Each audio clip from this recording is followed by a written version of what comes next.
I got an apothecary. grind Therefore, my lifestyle. money per hour is 5 bill exalted per Yeah, hour. yeah. Slash divine. Nice. 1 divine in 1 map means 100 divines in 100 maps, obviously. Yep. If you only do a 1-map test, that is exactly how the math works out. In a job, though, it confirm. actually does work, though, like that. Like in a job. That is- you get that is paid what how much a plagues- week and you work that many weeks. That plagues 99.9% of shit path creators, content creators, is sample size. Yeah. It also extends to any other video game creator, though, for content. They don't Is understand it the okay if concept I of eat sample food size. this entire time? But to be reasonable, Fine, right? Preferable not reasonable, while you you need, like, speak. what, like Okay. 1,000 maps minimum before it's even relevant? And I wouldn't call that accurate. I would then call it estimates at 1,000 maps.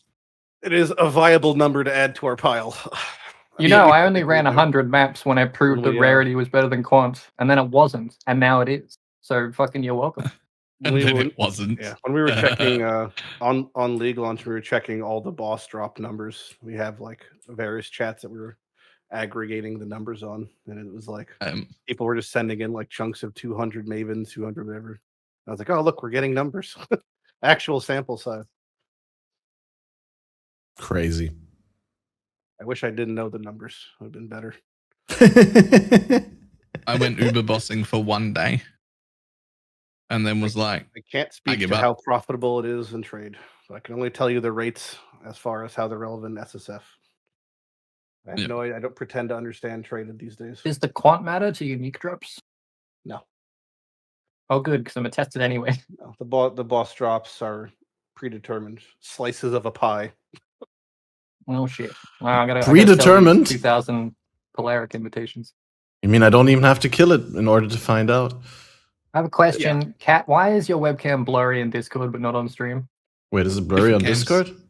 They're two different cams. It doesn't yeah. matter. I'll just speak to you like you're part of my background. You probably also may have noticed that that the angle is completely different, right? I didn't notice. I'm blind. Everything's blurry. Okay, there we go. There we go. The numbers, Jim, are actually pretty much the same for most things, which is for boss drops. If it is the important boss drop, it's 2%. If it's an Uber trying boss to talk drop, about PoE again. 2%. How dare he? So let's go back to Silently Mad. I was gonna test 1,000 versus 1,000, but now I don't have to because you've told me, and I just trust you blindly. Yeah, it's blind trust is never good. Like Solistus. I was gonna assume it was like Shaper farming, but you can't alka Shaper, you know? Yeah. Yes. Yes. Sorry, are we supposed to be talking about a specific topic? Some things do matter. Like you. What do you mean? So again, this is like resources for SSF versus I don't know. I can't tell trade pricing, but if in general I wouldn't really bother if you're running like Uber bosses. If you have enough damage where you could just one-shot Eater for Uber Eater, for example, effectively one-shot him, whatever that may be, 100 million damage, right? To basically kill him in 2 seconds. If you have that amount of damage, there's no reason not to craft it. If you're between the more average player's Uber boss damage of 10 to 40 mil, I wouldn't bother crafting it because really you're just scaling up the exceptional drop rates. But if you're doing the small invitations, even though Height of Hubris is gone, which was a giga nerf to all bossing that has invitations, the rate of like Eldritch currency, like the annulments, the chaos, that sort of stuff, the rate of Conqueror maps, even that stuff is pretty heavily scaled by quantity. So like doing Black Star and Batman, I would craft up to like at least 80 quant. Do you call him Batman? Secondary drops are quite valuable, but the Uber, like when you're farming Uber Eater, you're just you're going for like Nimbus and Ashes, and that's about it. Yeah, that's all that matters. So I can't speak for trade values, but like that's the percent breakdown is pretty much like it's actually I'd probably save this for later, but like it's exceptionally prevalent on things like Cirrus, because regular Cirrus is the most pathetic boss to run in the game, and then you have Uber Cirrus, which now has a 20% dropper of Awakened Gems, can drop Massive Thread, and can drop the Flask. Those are the three things that are behind Uber Cirrus, and regular Cirrus has none of that. And like they're the exact same cost of entry, which is just bananas that you would ever absolutely bonkers. Yeah, well, like why if in trade, I can imagine the price would obviously be dictated by the Uber, Yep. variation. And in solo self-found, you run your one to get your favorite slot or whatever, and then you basically don't touch it unless you need a unique from it, which is there's not many. And then you just don't touch it until you have a build that can actually do Uber because it's such a massive value discrepancy. But like Maven isn't that big of a deal difference, but it's also the easiest to Ubers because for some reason it's the only Uber that's on a different tier as far as its damage reduction. Like it's 50% reduced versus 70% reduced. And its I didn't even know that. Its stats are generically slightly lower, but also its main value arguably comes from like Awakened Gems, Impossible Escape. The new flask is very cool, but like overall, I think again I don't know the prices, but the value of a very good Impossible Escape, I would obviously take over like being able to jump to Charisma or something. I would always take over that new Petrified Blood flask, needing it aside. Oh yeah. And then, but the nice thing is, the guaranteed Awakened Sextants are quite valuable for Maven, so that's kind of like there's no reason not to run it if you can. But yeah, bossing there's huge gaps of value in bossing currently. Some of them, I'm sure in trade is whatever. The difference could be negligible. Yeah, I think this is the point where we drop in with a sweet intro and proclaim the official start of Fated Connections episode number 97. Good day, everyone. It's the last day of a long year of Path of Exile, and we are here to talk about all the good, the bad, and the ugly in our past year of Path of Exile experiences. And what better guests could we imagine for an episode like this than the good old Lighty and the official SlipperyJim8. Welcome, guys. How have you been? We already heard Lighty explain a lot about how he currently feels and how he's occupied with his thoughts on boss drops and all that. Slippery, what have you been up to? Dude, I don't even know. It's been a blur, hasn't it? This league's really fun. Yeah. What are you having fun with? League mechanic. I've teamed up with someone like Balor who makes a lot of money and stuff, like a tryhard, Someone like Balor, but not Balor. Well, Lighty's the Lighty's the SSF guy, and I'm the casual, and Balor's the casual but better. I don't know what you are, Kat. You're hardcore, right? Casual plus. Nah, I'm softcore trade this league. I'm like, full Christmas guild team play mode.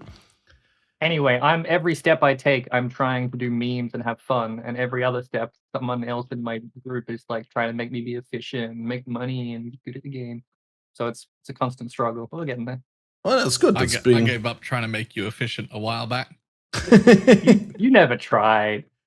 I tried a tiny bit. I wasn't listening if you tried. I wasn't listening. Yeah, probably. I tried a tiny bit and you didn't seem interested at all. And I was like, he's having fun. That's all that matters. It's a game. Have fun. Exactly. That is all that matters. 100%. Yeah, it's actually the most important thing. Yep. Yeah. Yeah, no, that's what I've been doing. And how's the fun going for you, Balor? You're still on that poison SRS? I've seen a lot of people infected by that, and I've recently sold my 6-link Covenant for 8 Divines. Thanks. I am currently in the process of selling that build off because it has done every single piece of content in the game. I've done everything. I've done Uber. Even I've done Ubers on it, which is ridiculous because I never do Ubers and I'm incapable of doing them normally. Because I am a Pepega player, but it turns out when you bring like 100 million DPS to an Uber fight, it doesn't matter if you die in 8 seconds because you can still kill it in 2 portals. Unbelievable. So it's fine. Wow. So it's done that. It's done 100% Delirious mapping. It's done all my Sanctum runs. I've collected a whole bunch of Sanctums on it, and I'm just like, I've done everything now. Like every part, if the build's level 100, like it's done. So now I'm selling it off to build something else, but I don't. Probably something Spark. Almost certainly something Spark. It'll definitely be a Spark build. Sounds good. Wait, you changed your in-game font? When did that happen? I disagree with that. You can disagree with it, that's fine. That's I don't know. If it week or makes two him ago? have fun, it's fine. More importantly, it made it easier to read. There you go. Fontain's fine. What are you talking about? Yeah. Did you swap it for Comic Sans? Oh no, No. Papyrus. Oh, No. Wingdings or whatever it's called. Wingdings is great.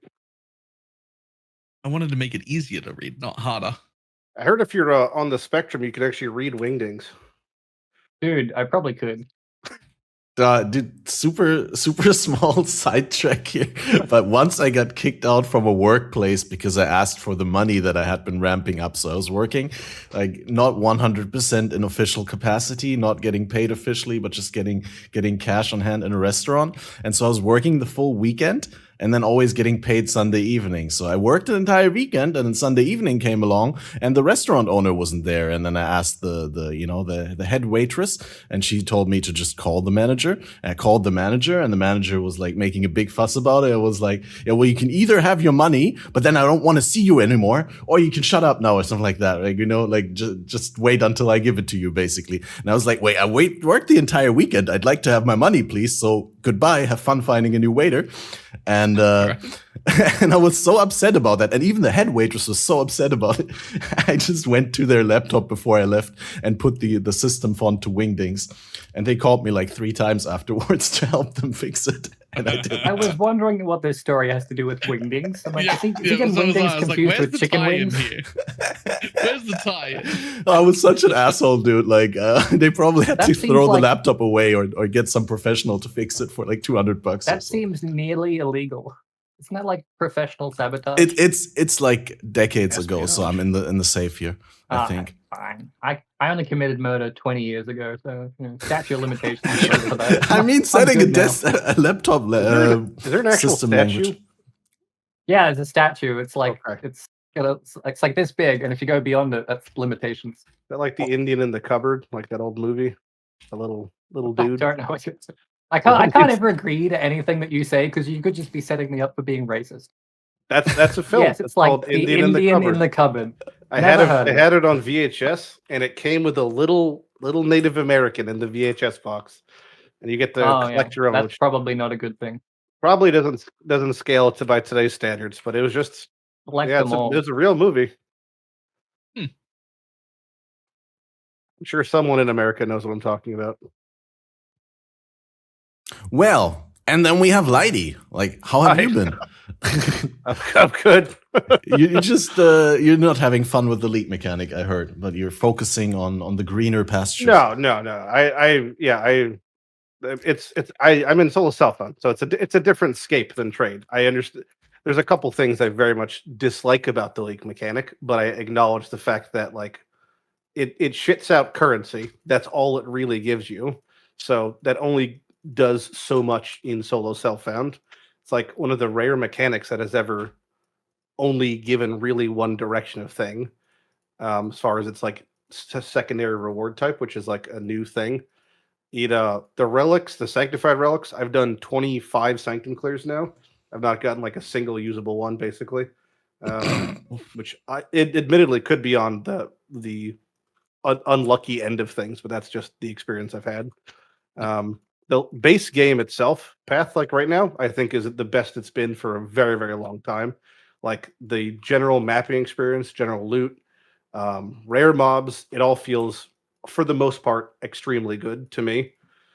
Albeit, I would say the only caveats of modifiers I think require tuning are the cycling resistance and Soul Eater. Soul Eater specifically, when it interacts with like specific league enemies like expedition mobs or breach mobs, it just goes a little bit ballistic. That is like really hard to manage. But aside from that, everything feels really good. Like mapping feels great. Atlas feels good. No complaints really as far as like that experience. And I like the Sanctum uniques. I'm just missing the staff right now as far as collecting them. The 4 uniques there's an amulet, which is like the Lore Weave meme amulet. The jewels, which I'm using on my current build. The jewels are incredibly strong for very specific builds. The Balance of Terror, they give you a buff if you self-cast a curse, which is a little wonky, but like one of the ones is 40% fizz as a random element is the buff, which is like an insane amount of that's damage. Huge. So I'm playing EK Ignite, and that's just 40% more damage if I've cast LA Week, which I'm just manually casting anyway. So that's insane. The helmet, Samstorm Visage, is super, super fun. With tripping on and there's all these things you could do with like guaranteeing crit for any casting thing. And then there's the staff. So the 3 items are 32% drop rates, and then the staff is like 1% drop rate, which is unfortunate that it's that rare. And there's one build in the game that is currently using that staff, which is a plume harvest helmet that basically echoes spell echoes and doesn't do damage on its first cast at all. And the second cast is the final repeat is a guaranteed hit that does 60% more damage, which is this really weird meme build. If you look up like at that staff plus that staff, plume, what the fuck is it called? White something, snow something. It's the one that the bird lady's holding. If you look up plume, like the plume and pursuit helm, you'll see like the one person using it on PvE Ninja. But yeah, there's some fun thing, and then of course there's the ring, which I have to get now, the original sin. But I haven't in 25 runs, 20 of which have been past the patch. I haven't gotten a single one of the invitation even attempts to do it. So I'll just eventually do that. Right, you're talking about the Winds of Fate unique staff, right? That's the staff. Yeah. Okay. It's very, very so. Basically, the build is use that on an Inquisitor with BalorMage with alt quality spell echo and plume, and your repeat spells being echo repeating spells. The first one does no damage at all. The second one does giga damage. So it's like you're alternating damage, but you play like Spark with Nimbus, and you're just flooding the screen with, sparks that are doing no damage, then tons of damage. I'm trying to find this thing. What's the name of the staff?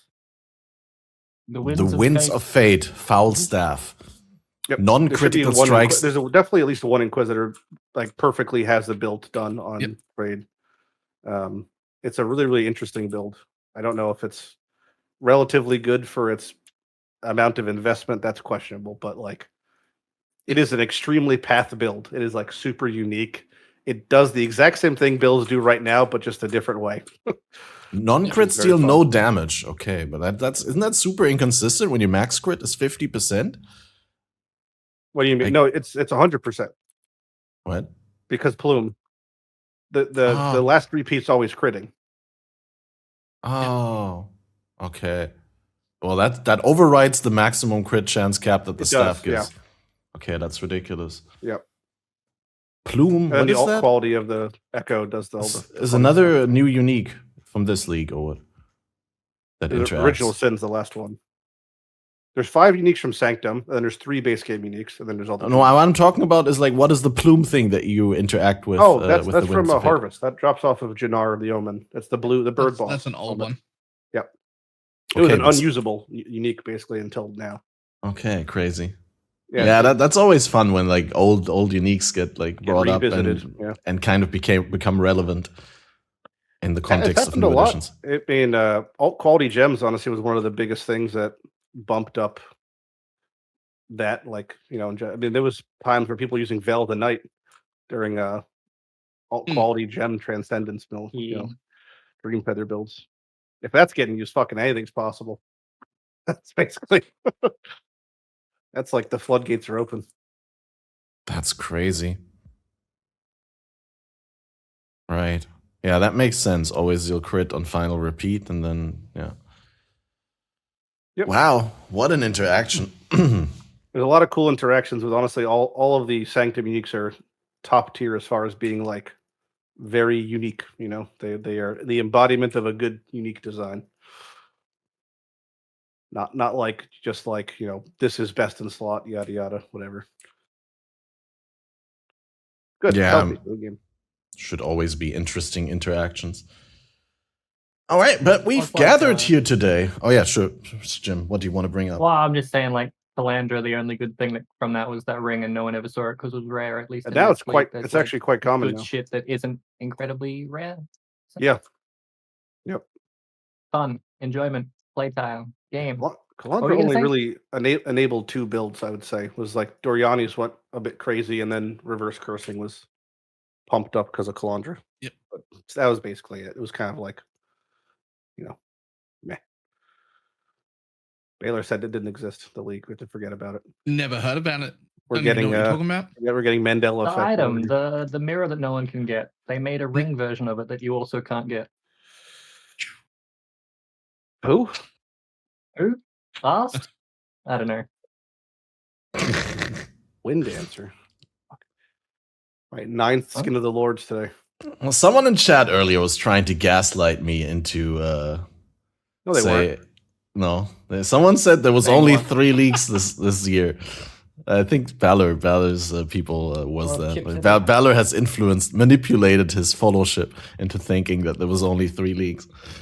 I'm so upset I didn't skip that league that doesn't exist because it was basically just like playing standard. Yeah. Like No, I there were just never only 3 leagues. actually did anything. I sealed them. It's kind of like Scourge. Here's the thing. Scourge was good because Scourge in maps was fun, and I never felt the need to do the Scourge maps. He Who Shall Not Be Named was shit because it was not fun, and I did the thing in the map is clicking a button, and then the mechanic wasn't fun, so I skipped it. I was basically playing standard for a month. Oh. Anyway, fuck standard, am I right? Yeah, I'm right. Well, I mean, standard itself, yeah, but like, I'll take a fresh standard reset. I'll enjoy that. Go play Ruthless.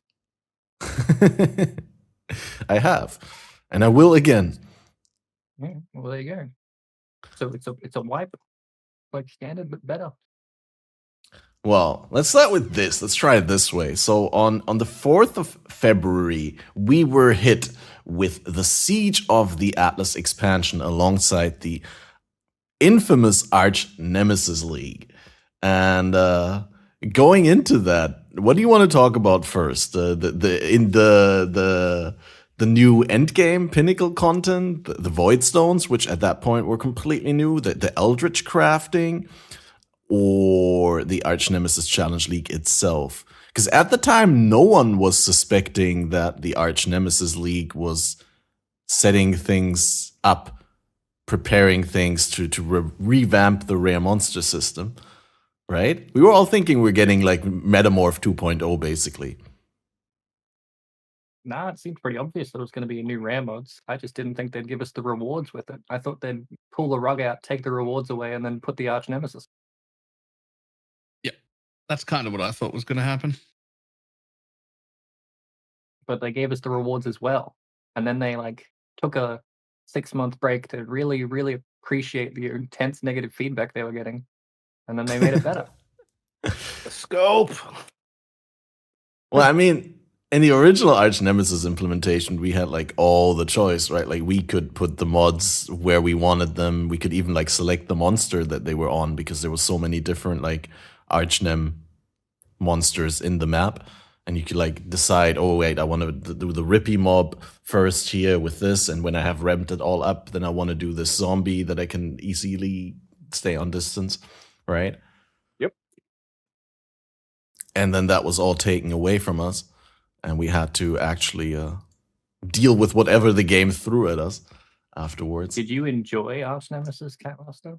I'm trying to think. I tried to. I was playing HCSSF though, and I did like League Start, Righteous Fire, Inquisitor, I think twice, and got twice killed by random Archnems. Like once I remember very vividly in like a channel map by like a spider that flickered onto me. And I don't think that one had specifically bad Archnem mods.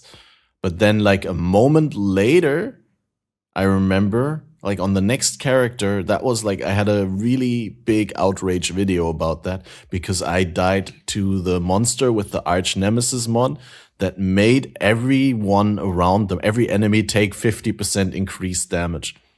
What was it Oh, called? yeah. Executioner? No, I don't remember. No, Executioner is the one where you can't regen above 50%. But yeah, it Recover had all. some... That one had sucks. some... On my cheat sheet from Archnemesis. I can't even. What do you mean it's blurry? See, look. I successfully ones that you repressed wanna the memory get, of and the then name. Get it into the one that's good. I can Google list of Archnemesis modifiers and then I'll find it. Oh, But which it- one? Here, let me get it for you. Flame Weaver, Hasted, Gargantuan, Vampiric, Frenzied, Berserker. Was it Frenzied? Malediction. Malediction What? used to make enemies it used to make you take 50% increased damage. It's now down to 30%, but it was so That's bad. not even on this list. Like take 50% increased damage. Like what in PoE is fair when you take 50% increased damage from it? Berserker. Whatever that modifier is. 40%. Oh, that's more damage. Never mind. That's you deal. Yeah. I was close. Yeah, it's your first week playing the game. It's fine. It is. I'm brand new. That's what I put in every stream title. It's so good. I get so many people helping me. AMA. I really, overall, actually really liked Archnemesis in Archnemesis League. I think all my problems with Archnemesis only happened later on. Like the league itself, I thought it was actually really good. When we had full control over what we were fighting. The inventory Full was a control to little just bit small. Skip content. Yes, it was. Yeah, the inventory was design. definitely too small, but Especially sort of because you couldn't enjoyed store them building them. elsewhere, right? Like I like getting extra space for stuff so that I don't need to buy stash tabs, but in this case it was the exclusive space where we could put them and you couldn't store them anywhere else, right? Mhm. Oh, that was terrible. Like, why can I not It encouraged you to run them instead of hoarding, and it also made it so they could make them more rewarding. Yeah, and untradeable It's basically. the Yeah. W word. You know, feel the weight, the Yep. crushing weight of inventory Tetris. Kind of You sucks played, if I want to do 100 of something though. You ever played a Resident Evil 4? No. You had to like manage the ammo in your inventory like Tetris. That sounds terrible. It was really Have you ever played Shit. Trespasser? No, I never trespass. I'm a law-abiding citizen. Yeah, You I ever know. I played mean, in game. Tetris? They're like a new game, Tetris. Yeah. Knew where I'm from at least. Mm. New version coming out every other day. So You ever played Trespasser was Minecraft? this.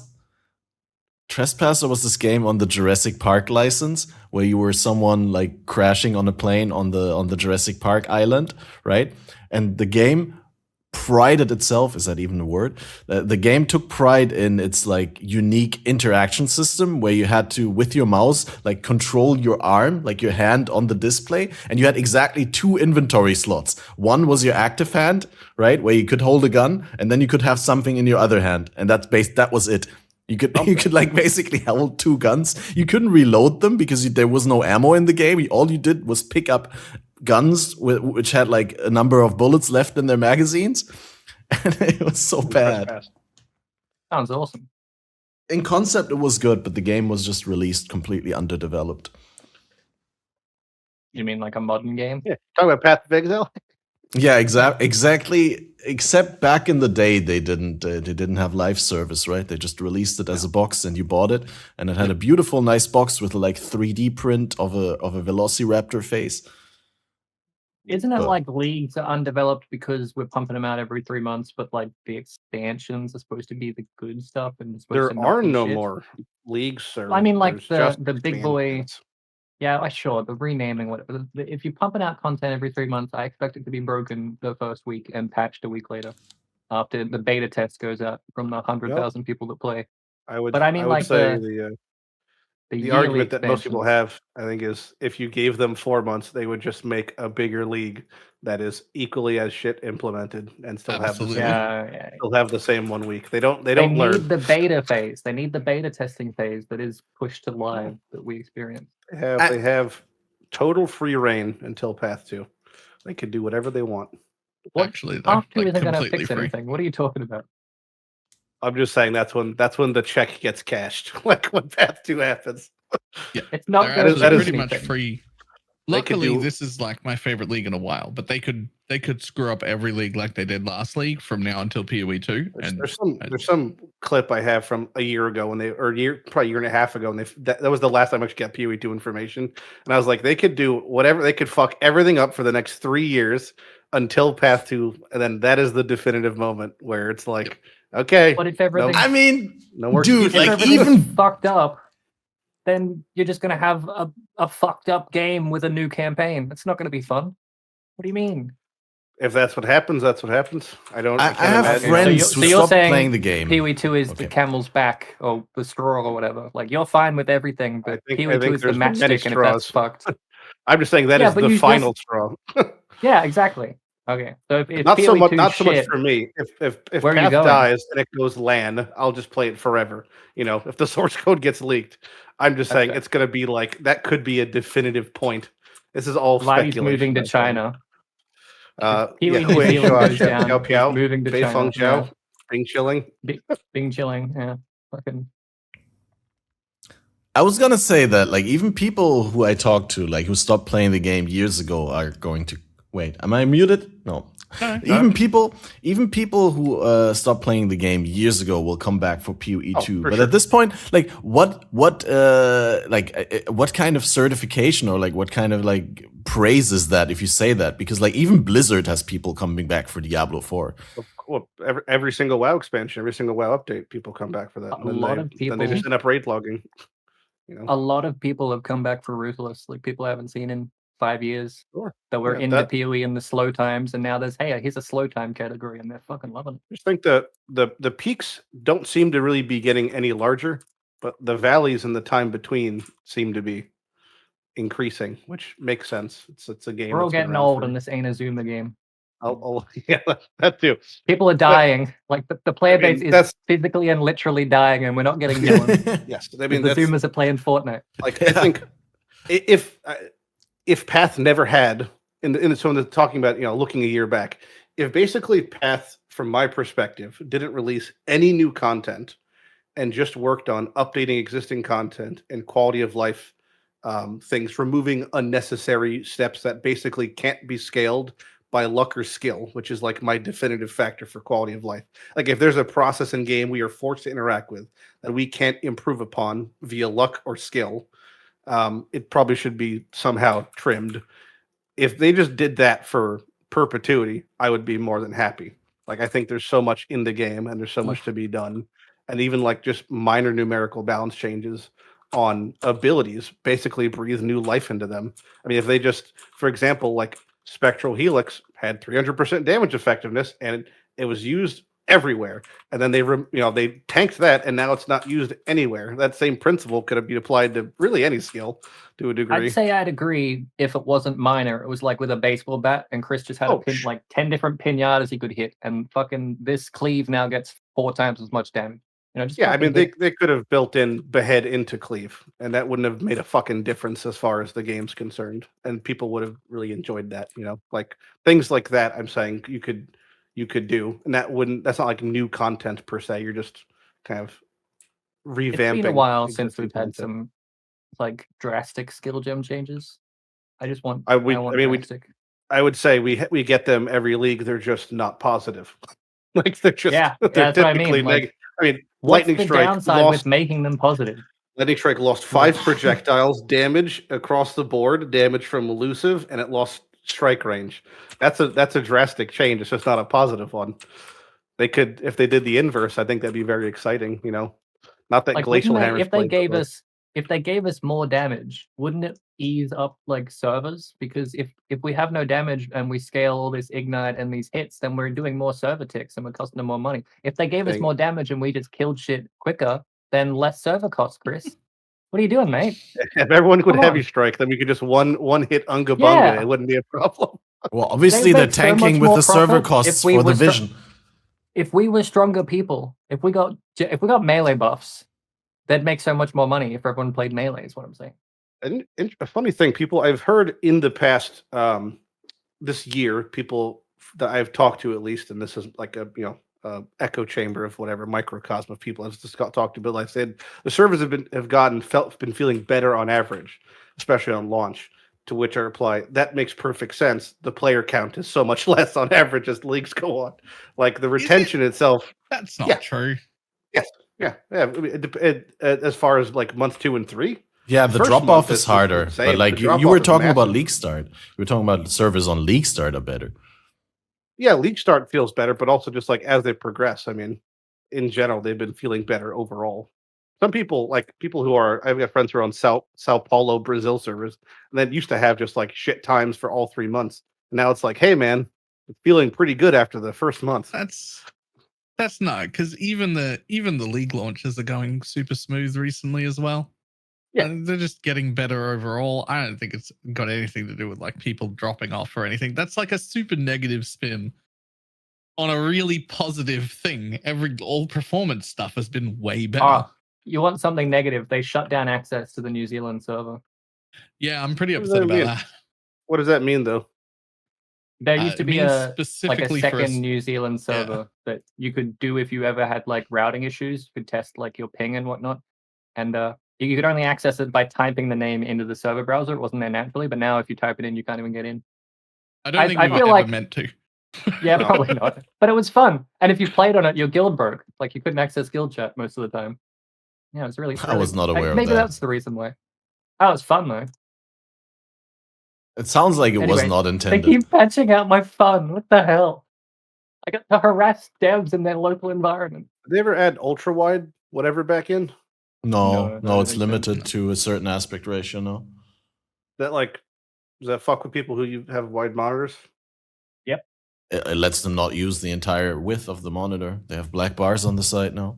Oh, really? Okay. As far as I'm aware, yes. I don't mean, have I such haven't talked things. to anyone who has a widescreen recently, but I mean, to be fair, it was also kind of cheating and kind of bringing the game to its like absolute maximum with like, playing the game on what was it? More, right? 32 saw more than everyone else does? to 10. Yeah, Yeah. sideways, yeah. Not Get it? vertically, Yeah. but like sideways. You could actually see Way the more. curvature of the world, kind of. It was Why don't they just let- well, why don't they let it it doesn't actually scale? curve. It's a plane, but like if the edges are so far away from your center, like your point of view, then it kind of looks like you're looking at a curved world because Does it make abilities go that far though? Like, did it give your abilities farther? Abilities always go that far anyway. It's yeah, your Okay. abilities go as far as they go. Yep. Has Like it nothing to doesn't do matter with them your that much. They should just didn't- make it scale, but then Well, force the player to be more zoomed in so they see as much as everyone else, but it's like on a widescreen. If anything, widescreen get a disadvantage because you cut the top and bottom part off. That's what they should do. Yeah, Fuck that's 'em. what they should do, right? Yeah, none of this black screen shit. There's nothing wrong with playing in widescreen though. Like that's fine. Yeah, I mean, think- Yeah, I don't okay, it's you kind get of to see a annoying. little more. I don't You do think get you're to see going a to threat little more right assess and left. off Who screen cares? because of widescreen, and it's going to like change anything. Like, what Yeah. could you possibly gain from that? You get to see like Yeah, but- off-screening shit a little bit Well, more if it's to yeah. the right or left. You get to It's see not a things deal that you breaker. can What's off screen. aggroing off your screen though? Like that's what's actually going to be killing you off screen. Plenty of stuff. Nothing, but play it's a like linear interesting map. to be able to see things that you're gonna off screen with Like- your poison spark. That you have to stand still and spark a little bit more until the sparks reach that far away. But like plenty of stuff though. I mean, like off the top of my head, archers from Legion. Shit like that. I don't those- know if those that off pops. screen, I yeah. think it's yeah, but you most have to shit pop pops them. in at a decent range. Like the only real advantage would be like lab runners, like terrain, because that'd actually like render in. But at a pathing or certain something? distance, monsters don't even render in, even on widescreen. Mm. There's horrific pop in, but it's purely just pathing advantages. So if you're mapping a really high speed zoomer magic find build and you need to know where you're going, widescreen would Right. have been an advantage, but that's about it. If you're a zoomer boomer. Another thing that got removed alongside widescreen support, I don't know whether it was in that patch that we're talking about in the Siege of the Atlas, but we have seen Zana leave, and she hasn't come back yet. Sag. See you later, bozo. How happy are we with the replacement that Kirak is offering? Because I find myself to be quite an avid user of Kirak missions. Mechanically or like lore/NPC wise, because those are two different things. Yeah, both. Go with the lore/NPC wise first. I Zana No, I skin. don't. Oh, I'm no. not attached to Kirak at all. He hasn't dead. excited me. I don't care about his existence. What, you I don't have miss any Zana. emotional investment in Kirak? No, none. How do you get emotional investment to an ARPG Friend with character? Zana ended. Kirik, new man. I miss Zana, but mechanically, love it. Right? Like it's much better. Absolutely love it mechanically. Miss Zana though. Very much expect Zana to come back, but in the form of an enemy. Uber Zana. I think she's going to come back as a MTX pet on the China servers. Oh yeah. Sana as Oh, loot pet. You mean in China, right? Yeah. Yeah. Never mind. She's going to be like, it's going to be Zana X near Automa. That's what it's going to be. You're going to do a near Automa That collab. probably exists. I've seen a lot. You could just ask the guy that makes that. Yeah, it's on the recent China patch, I believe. I think it's if you look at the Reddit forum, it's R34 Zana. Yeah. And just Google that. It'll come up. Kirak has this cool eye patch that Zana didn't have, right? Like Zana looks all Could just clean give and Zana nice an and eye all that. patch. Yeah, but like the eye patch kind of shows the passion and the sacrifice with which he fights. That's a good for bumper sticker. The eye patch shows the passion. the commitment. He lost his eye, dude, fighting to keep back the evils from the Atlas. Did he? He did a pretty poor job. I've seen his memories. Yeah. I know. Accepted too I deep. feel like I like just Balor's really, got a problem. I just wish his shit was on the Atlas. it's Yeah. his usefulness in SSF tanks hard after you have your Atlas completed. It's Yeah. Do you think there's a world in which maps? And well, that's it? they just nerfed that heavily, but in general, once you get your unique maps, there's really no unique maps worth running a second time. Doesn't he? But Howard's Trial. Him and all his nodes Howard's on the Trial? Atlas tree are purely there to help you get Yeah. your map completion. Is that not it? I wish. I mean, if Maven was able to witness, it would be way better. I don't think like brokenly better because it's not as if Guardians show up that frequently. But I would just would be better. definitely be happy if all of his maps came from our Atlas. That would be good. it is Wouldn't a that little just wonky. wouldn't that just make his maps better than ours? And Kirik Yeah. doesn't respect it. The memories don't respect it. No one respects us. No one respects. Would our you be Atlas. happy? Would you be happy if Kirak could get the modifier on Guardian maps that an extra Guardian can come in during the fight and he'll drop? Well, that's been removed from the game, but that'd be nice. It has if it was been added removed, back but in. hey, they said they might add it back in other places later. So just put it on Kirak. I don't want to get into the depression that is that whole situation. Yeah. That's for later when we get to that league. I don't remember when things happen. I don't even look at patch notes. I just play and then get sad when I encounter them as being removed. But just for reference, you guys think there's a world in which they could reasonably make the Atlas passes apply to Kirak maps without restrictions? Wouldn't just right Kirak now. maps be better maps than regular maps? No, Yeah, and I don't right think now, so. they would be for the most part better than regular maps. And right now, during the entire league, I haven't used a single one, and I have about 100. For reference, I have maybe 1,500 to 2,000 tier 16 maps left, and I have about 100 of the little reroll things. So yeah, like they'd be pretty good overall, but it's not like you could exclusively run them forever. You can't craft them, and you can't pick what the base type is. For those reasons, it's strictly worse than maps I already have. That is true as well. It would only be better if you like happen to get one that's the correct one. Yeah, So it'd be why fine. do It we wouldn't have be to- busted. Why do we have to craft our memories if they don't take? Does memory take the Atlas? No. No. So why the hell do No. we have to craft them? What the fuck, Chris? I don't know. Pick a lane. Why can I even craft the memory of some NPC? Like, what impact do I have on their memory of things? Dude, I Or don't is know, that too man. lore? This game, the lore is too fucky wucky. It's too confusing for me. Why can't we craft temples? Oh, we can, kind of. No, It's that's the almost whole like they just process keep is making crafting them. new mechanics and just slotting them in and hoping they work. I think that's the right approach, to be honest. Yeah. I've always felt like Path is a very beautiful sandbox, and I think the less control they have, the better. Because at the end of the day, it's a 3-month league. So if something is truly busted, what is the impact really? Like, And as long as you pretty don't like minimal. go out of your way to make something work with another thing, it's like 8 months down the line, I mean- something might like Kirek might become meta for one weird little niche thing that was underlying, you know? Pretty accepted practice that if something is deemed by the community to be good, it'll probably be gone. So, kind of, I don't see why it's any different for a mechanic. Just enjoy it while it's here. So, I here it kind of gets like the super idea good. of reintroducing the boss risk reward investment via Kirak, but then you kind of lose control. Like it's just when he offers Make something, it be a then- new scouting report. a new make it scouting like a- report that offers yeah. pimp bosses. This Atlas scouting report, and it just offers you maps that have one random like end game fucking Atlas applied to it. It could be beneficial, it could be like a null, like just Like a keystone, you mean? If- like gives you the Guardian thing on like a map that Like isn't a a Guardian map keystone. or something like that. Yeah. I mean, that'd be kind of sad because it's like, then we had this thing, they took it away, and then here's a Here's a shit worse version version. of it. Yeah, but wouldn't you rather have a shit version of it than no version of it? Well, Honestly, you could no, make the I version a wouldn't. little bit Yeah. better to compensate enough. for the lack of agency. Like you could buff it and make it better, right? And then you don't have any control over it, but then when you get it, it's really good. Hey man, we're talking about a hypothetical that's never going to happen. That node is dead. Yeah. Never coming back, lady. I'm assuming all the boss nodes that they gutted are probably not going to come back. They're gonna come back in some form. Do you really think they're gonna be gone?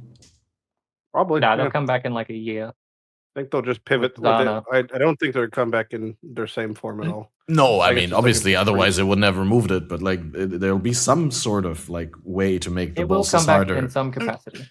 I I mean, of what- course it's going to come back. What do you mean? They even said that we're going to reintroduce all of these things. Nah, The, it's never the coming back. problem is Maybe that Zana. there's no way to reintroduce some of them that would validate the nonsense of removing some of them. What I mean by that is like synthesis maps, right? No longer produce synthesis items. Sure. Right now, you get synthesis items from heist and ritual in the most prevalent places. There's been a very definitive stance taken by Chris, many leagues in a row, that he wants items to be acquired from their league content. Yet this is in direct opposition of that, which to me is, where could they reintroduce synthesis items if not in synthesis maps? The only place they could really do it is if they just brought back synthesis as a mechanic. So unless that's happening, how could you get a more synthesis-y thing than synthesis maps to reintroduce synthesis items? So just off the top of my head, extra consumables that you could run with the synthesis map that makes it significantly harder or multiplies its mods that then puts the things back on. That's just the first one that comes to my head. Like I'm sure, and I'm not even good at thinking of those ideas. Like, well, then surely they already have ideas. Like these things are going to come back in some form. They always do. Every time they make one of these changes that don't make any sense, right? Because I agree, this one doesn't make any sense. It's against the like direction that he wants, right? Like everything to come from the mechanic mainly. Sure. Right? Sure, I agree it doesn't make sense. But every time we've ever been confused by something like that, it's because of a practice I hate that exists, though, which is where they only do half the fucking changes for the thing in one league, and then they give you the other half of the changes that make it make sense next league. I think the only issue with that is that requires having effectively unwavering faith in their ability to keep doing that, which overall they keep mine doing is it wavering. now.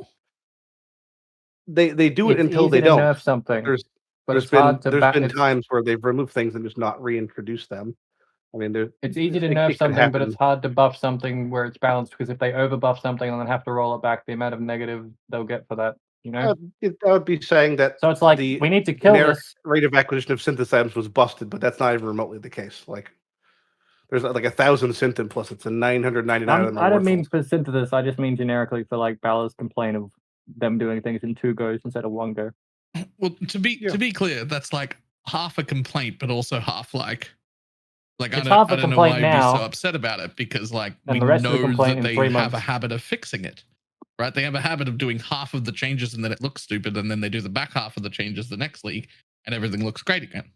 Like this There's is a just pattern that happens the over and over again. lack of communication and is very baffling when it comes to these things, especially when you have like people from the company specifically saying these changes are intended to be beneficial to the player and they're anything but that. That's confusing to me. If you've removed a large chunk of things and not added them back, how is that beneficial to the player? Like, how is the awakened gem drop rate going from 50% to 8% off Maven beneficial for the player? Maybe they're Well, I mean, hoping that define we what is forget about it. beneficial. What's beneficial for the player? Is it beneficial for the player just strictly something that increases the player power and makes the game easier? So If they're gonna you're taking rework something, not the side, but you're saying like they know what's better for me than I know what's better for me, and when I'm playing the game.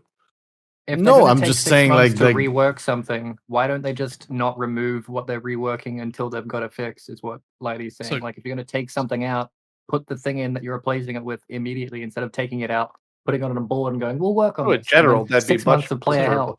Or if you're So- going to if you're going to piecemeal this change over 6 months, like Balor's saying, like this is half of the equation, we get the other half in maybe 3 months or 6 months. That'd be cool if we were told that. Like, But we were. no, we're told that we're making changes and some things may get reintroduced and just kind of trust us, KEKW. Like it'll be fine, Right. don't worry. But like, But what do you want? A specific list of the changes? If they had Yeah. that, we'd already have the whole second half of the changes.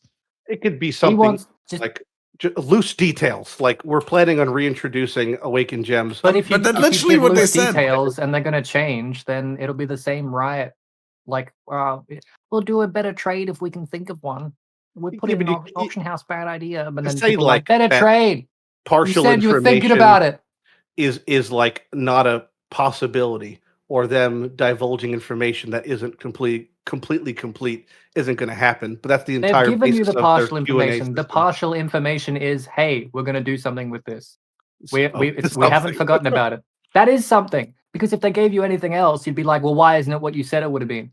Like, not necessarily you, because you're understanding that all the people that are working on this are human beings too, and it's an alliteration process. Yes, But like Reddit would be like, they said this. Oh, let's hold them to it no matter what. They said it'd be Yeah. better when they bring it back. Fuck them. They gave us a slight change. I hate this game, and then they keep playing it.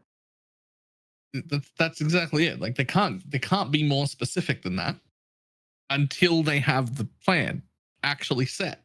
And if they have the plan set, then it would have got done. Well, But if they or can't be more specific, don't take it out until you Yeah. are specific. Now, I agree that it's pretty bad that they do it in that order. I do wish they wait until they figured out what the replacement was going to be until taking, like, just, don't take shit out until you've it got very the much feels the like don't replacement, fix but- what's not broken, but they keep fixing things that aren't broken, and then like being like, well, we'll get it in the back half, like not Even that if it's a curses were problematic, but or even like jewels, like there's things that they chose to focus on that I'm sure is part of a grander design that we're not really privy to the info. I assume it's just Path 2 related, but it's like if we just to be there, large swaths of players have problems with large chunks of the game, and it seems like those chunks don't get addressed, and then things that like no one is lobbying for gets changed. Like no one was. I haven't seen a single person complain that Maven is dropping too many Awakened Gems. Like that's a problem somebody has. they do it I in some mean- capacity, like saying they're going to rebalance something, but not removing it entirely. Like Lab, they're like, we know for PoE 2 we want to change Lab. We don't know how we're going to do it. That's what they said. They could have done that for your Guardian node. They could have said, we want to change this Guardian node. We don't know how we're going to do it. Leave it in there. 2 months ago they didn't delete Lab because they're like, in PoE 2 we'll fix it. But Yeah. maybe this was just like a small enough thing that they thought, yeah, we can delete this and fix it later. No one will care. And then Lighty's here with a fucking stake and bloody taking out devs with a I'm flaming just torch. confused. That's. I mean, it's confusing because it just seems to be against the intention of what they're saying. well, I which, mean, they again, I don't obviously think they're trying to be obviously- deceptive. It Mm-hmm. just seems like they're kind of winging it at times with their changes and the order in which they do them. Are they still an indie studio? Do they still count as an indie studio? I don't think so after I don't How think many- so. After how many- $104 how many million devs do they have? the previous year, I don't think it's an Angel Studio. Maybe I'm not sure what the break point is. Right. Suppose they're not allowed to wing it anymore. I feel like even if they didn't have like a proper plan, or even if they had a proper plan that way around, even if they had like fully figured out what they want to do with the boss notes, I'd still find it fair that they don't tell us more than what they've told us if it's part of like future big expansions and big hype cycles that they want to make. I feel like what they've told us is more than enough. But that Agreed, obviously but- that's something where not everyone agrees. with that. Oftentimes that comes Delete it. that often it feels a little bit like, and this happens a lot in Path in general, which is maybe their way of counteracting power creep, which is, I think power creep is a good thing overall, especially in ARPG. But they oftentimes they'll remove something, sit on it for 6 months, and give it back to us as if it's like a present, but like we had it before. Well, the prime example for forget this there. that I could come up with is Einhar, right? Like Einhar at the time, like Bestiary League was like a very weird league, very mixed reception, and arguably one of the worst leagues in that year. But a lot of people really liked Einhar, right? Like the character and maybe to some extent also the beast hunting. But they never told us that he was going to come back until he came back. Yeah. In Betrayal. And so what I'm saying basically, if the removal of the Atlas opportunity to invest into your boss fights and to juice them and to get more rewards for higher risk, if that is part of an elaborate scheme that will like constitute like a big hype thing, right, in the future, then I'm completely on board with them not telling us more than they told us. I hope that's the case. That'd be great. I'm confused as to why everyone isn't assuming that's the case, since it's always been the case. Yeah, basically. Like that's always been what happens. Well, They've so done every I option understand- they could do. I understand But, that like- last league was like very bad. And I was very, very vocal league? about how unhappy I was. I don't know what you're talking about. But like overall in the last 10 years, they've established a pattern and they've stuck to it. Why would we not assume that they were still going to do exactly what they've always done? I assume that every choice they make is them attempting to kill the game. Because I spend too That's much a time on stance. Reddit. it's a stance. I think they're self-destructive. It's not a Finally stance, need it's a to cry kill for it. help. Can't I just think retire. we're talking too much about something we know nothing about, or neither do I care for really. I'm not trying to be a dick and swerve the conversation, but we've literally gone through every avenue of what could have been the case of why they've Yeah. done this. And No, all we know is absolutely. we lack the You're control right. to do anything about it. So who gives a shit? Let's just I wait agree. a couple leagues until it comes back, or it doesn't. Lighty just No. said that if the game dies and goes LAN, he'll still play it. If it goes LAN, Lighty, you can just patch it back in, you'll be fine. I would Alright. patch it back in. There's a ton of other changes that have been made this year, and like a significant portion of like the changes to how essentially the end game works were made in Siege of the Atlas. So there's like still a number of things to talk about here before we move on to the other leagues that we had this year. The other leagues we had this league. Whether you say that there's 2 more or 3 more, we have a new Atlas since the beginning of this year, right? We have a new system in terms of like favorite maps. Sextants work differently because we don't have Watchstones anymore, but Voidstones now.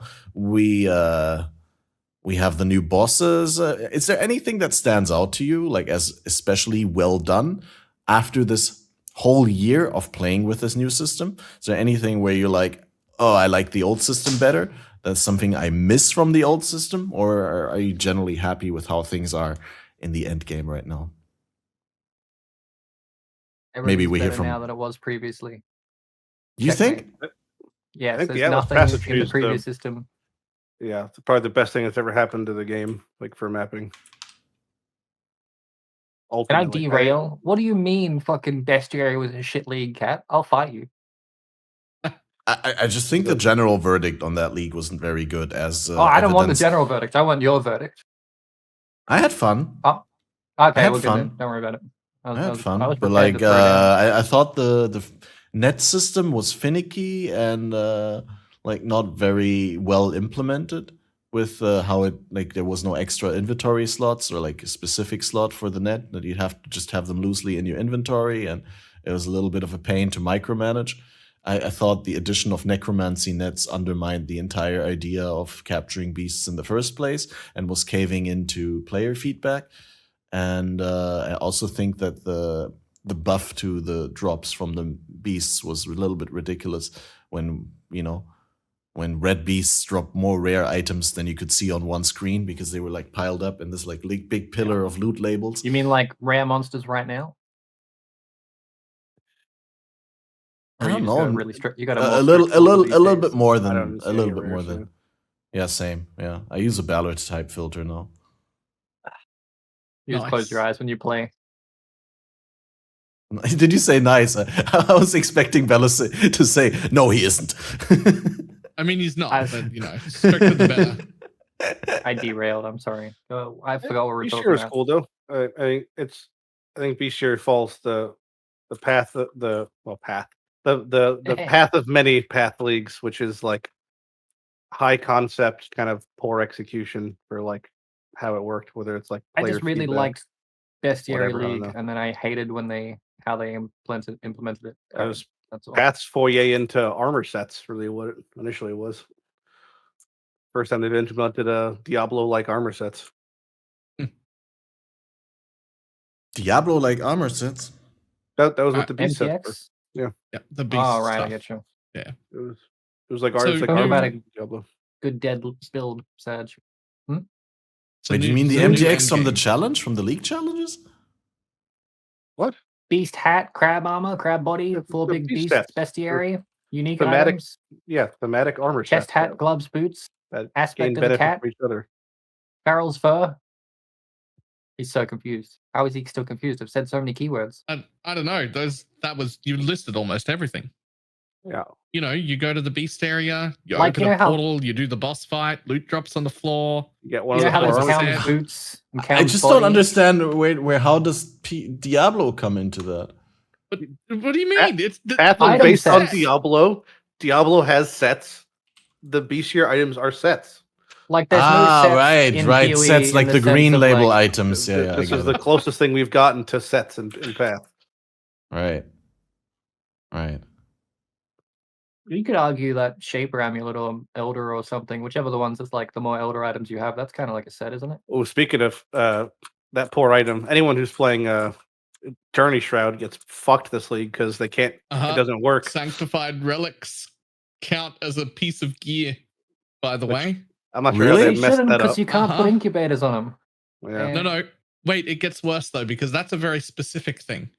But also not a very big used one. You know what else is getting used quite a bit recently? Aesthetic also works with it. That helmet that corrupted gives you a one? bunch of life regen if you don't wear a corrupted item.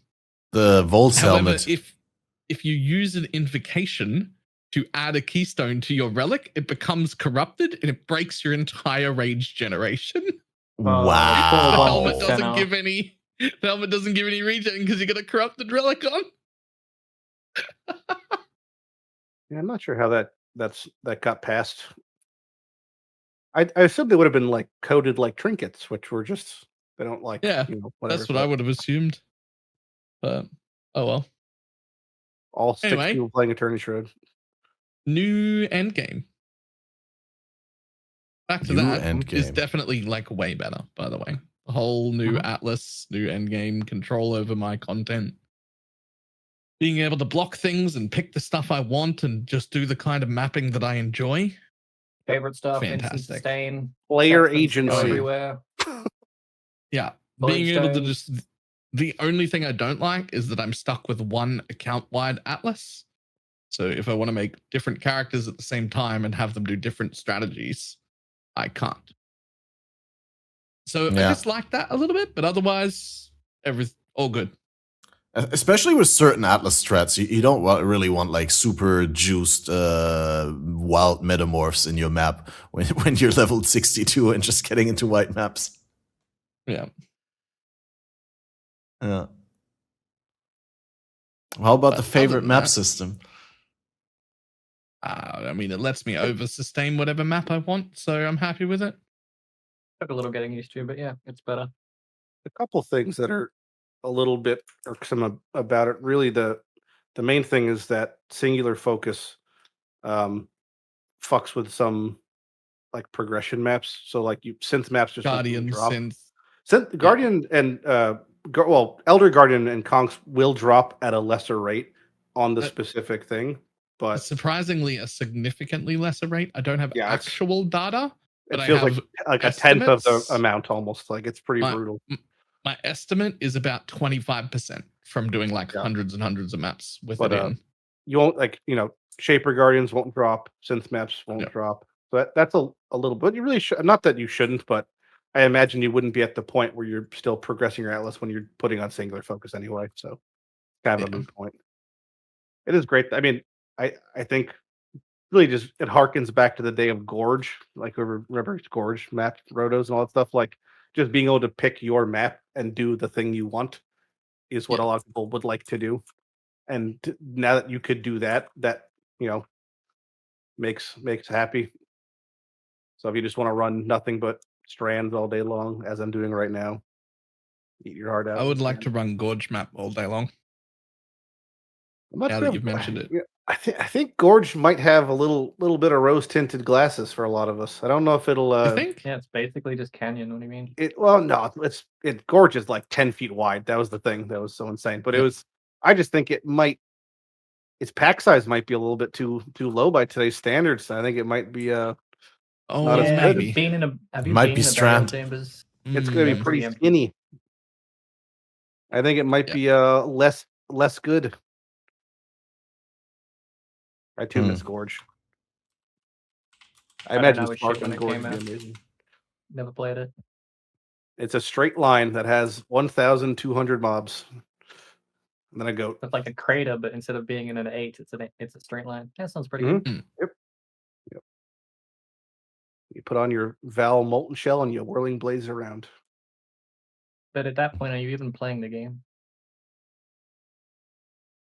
Everyone's got their own games. Some people Good don't even old get to Gorge. maps and they have a great time. Yeah. What did we say in the beginning? All that matters is you're having fun. Yeah. Well, you can't have fun because they took Gorge out, so get fucked. Okay. All right. Then, as we're running long for this first league review of the year, let's move on to Don't what worry. I think is probably everyone's favorite league of the year, Sentinel. How did you like Hey. Sentinel, guys? How much did you play in Sentinel? Was it a good league? All of it. I don't think it was necessarily a good league. It was just a lot of loot. Does that mean a good league? Hot take. Well, I don't think I wouldn't even consider it a league, really. There wasn't anything in it apart from here's a little tiny tree, and then you find what you like, and then it's just maps, print loot, and that's it. Didn't seem sure. I thought it was It's like absolutely every map had fantastic. beyond, and that was it. That's what it felt like. Recombinators I'm- were the best there. addition that I've ever seen to crafting. fuck. Yeah, I I just wanted to say Recombinators and Uber Pinnacle bosses were introduced in that league. Yeah. 1% scum. Ignore recombinators. Yeah, I guess they're part of the league. Fine. It was the best league ever. I forgot think about that's probably recombinators. the big draw with the recoms. That was, Yeah. I think, incredibly healthy for the game. I think also. Yep. Recombinators were probably the best new way of crafting that they've ever given us. Yeah. The most healthy way they've ever given us 1% of crafting. And they gave it to us in such a way that it was also useful for just like average Joe running white tier maps. Oh, Like, absolutely. They nailed everything about Recombinators. They were useful from casual 10 hours a week total playtime dude all the way up to degenerate 1%er elite gameplay. They were relevant everywhere and so common people could afford to use them. It was nailed. I don't know why it disappeared, but it was absolutely fantastic. I've heard a man named something with a B mage say I'm sure it'll come back anytime now. It was They a never truly said that good was idea. coming back. They never though. said it'd come back. They just removed Yeah. it. Unlike your No. favorite node where they said they'd bring it back. In other, They said they bring back cases. that node. Did they not? Pretty sure they did. Yeah, They that didn't one. mention a specific. Did they? They didn't mention a specific. Oh, fuck They that, did. man. You're They screwed. did a. Okay. I asked Bex on Twitter. They mentioned specific. There was specific ones. All right. They Cool. mentioned. There was other ones they didn't. I would love to see Like Recommerce what? come back. They didn't mention synth maps at all. I'm pretty sure Yeah, they. What did they say about Recombinator crafting? They said they're looking for another place to bring it back, right? As well, they made like a It could just vaguely. be a base drop. They could just make it a slightly more rare base drop. It'd be fun. I don't think they want it itemized. I think it'll be introduced like via a crafting bench or something like that, Yeah, like they a could system reward. Maybe they or- could revamp Guff. Give it to Guff. Yeah. Oh yeah. Make Guff the Recombinator guy. I've been If it's the a one- revamped base drop, then it's a 1%ers thing and not The a one common thing I person's do thing. not want with Recombinators is for them to come back and be rare enough that they apply to me, but not my viewers. That would be shit. Yeah. They were fractured only fossil in such a good spot because they were valid for everyone. Right? They were valid for everyone. They were so cheap. You could tell casual Andy, hey, pick up the 6 Recombinators you've got in your inventory, buy these 5C items and smash them together. and pray. Yeah. And that's the only reason I would not want them to come back with only power to like the elite, you know? I don't want them to come back and be like, oh, Recombinators are 2 divines each, and you have to use 16 of them on average to make this thing. Because I can you do see- that, but Do you see useless any to world where they everyone else, come right? back and they're not as rare and as valuable as 2 divines, or like Yeah. similar to a fracturing They orb? they can just decide to make them common. They could make them rare, but make it so when you make it, it's account bound. Yeah, They've but done now that before. everyone knows how insane the crafting power is. Like when they were first introduced in Sentinel, it wasn't immediately obvious. Yeah, but if people can't make profit off it, then the price of it would be cheaper unless it's like specifically used in like a crafting of a meta build. You'd still make profit off selling the I mean, if you make things like if you make faces. if you make the outcome of the result account bound, Nah, then account yeah. bound crafting shit. Yeah, not I a don't big like I fan the of agree, idea. account but bound that's the things only in way general. you're getting it back. If it being Well, then we don't like, get it back. rare I'm as sad fuck. about it, Well, but I that- trust them. That's fine. You don't Hmm. think there's a world where they reintroduce it and it's not rare? Like more, Well, like they could. significantly more rare. They could, but it doesn't mean you're going to enjoy it. That's what I mean. I don't There's see a it could totally being. do that. I don't see it being more common than a tier 4 Ashland or a fracturing orb. They'll bring it back. Yeah, fracturing orb. Fracture Well- arms are fucking crazy rare. They're I like, have 6 shards. But like I've- someone in my community, someone in my guild dropped a full fracturing orb from a could harbinger. happen, yeah. Possible. I'm not sure for a trade league if it's better or worse now. I don't know. What do you mean? Yeah, and so what I'm thinking is like, than fracturing than orb. Harvest was. Unless you use like a base that has like 2 or 3 insanely good mods, which mostly you only have like 1 mod that you want fractured on a given base. And if you use a fracturing orb, it's a 1 in 4, right? And so I think in order to get something useful with a recombinator, isn't it like better than 1 in 4? Isn't recombinator results on average better? I don't know. It's hard to tell. It depends. There's a Yeah, what you feed into it, right? there's a whole. I've talked to Ironwald about it because he like wrote the fucking manual, but there's a whole laundry list of prerequisites for why certain modifiers are picked and why they're not. Fracturing is actually, funnily enough, one of them as we're talking about that, where it's if 2 items have fractured modifiers, specifically even at the time it was 2 fractured modifiers, the odds of them combining was like 90%. Like with that mod plus one of the other desirable prefixes specifically. There's a whole there's like a laundry list of why, who, what, where, why, you know. But on the average, if you're just taking 2 recom items and slapping them together, it's like a 30% chance of success for most cases, which is Higher than probably a worse quarter. than your average fracture craft. But the thing with the fracture craft is like that's once you hit it, you're locked in.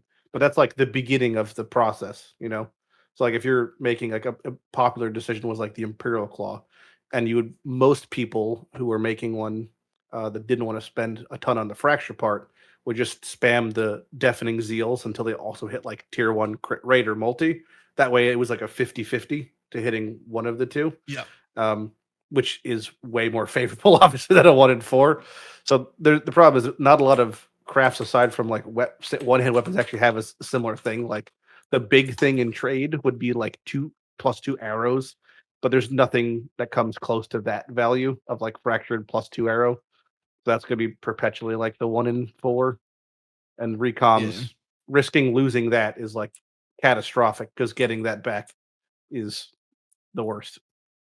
So for fractures, it's like it might be more shit in the beginning, but once you got it, you're good. Like then it's like then the easy part happens. And then it can actually make the item. You know, recom's more of like I guess kind of what Baylor's saying. Like you can just casually kind of buy this, slap them, and you'll make something pretty comparable versus like trying to make the bow. Yeah. Or claw. Whatever. That's the biggest difference, really. Fracturing orbs are cool and all, but like they're only used by like us, right? Like us very loosely, but you know what I mean, right? Like, yeah. Even maybe top 5%, they're not that expensive, but they're still really only used by like people more up, right? They're not used. It's actually parabolic also because you would never want an item with a fractured modifier. Realistically, if you're the upperest echelon of Trade League, you would never want an item with a fractured modifier because a fractured modifier is no different than the same modifier unfractured. You would just put the legwork in to make the 6 tier 1 without the fracture because there's no craft that is strictly enabled by a fracture. It's just significantly easier to get +2 arrows on your 6 tier 1 bow by fracturing it, etc. But realistically, you would rather have it be synthesized implicit or whatever Eldritch, or whatever. So realistically, it's actually just not as good. But it is like that middle top gap. It is the only way to really craft a lot of items now, especially weapons. Is like kind of fracture or nothing. I mean, does make things a lot easier. Yeah.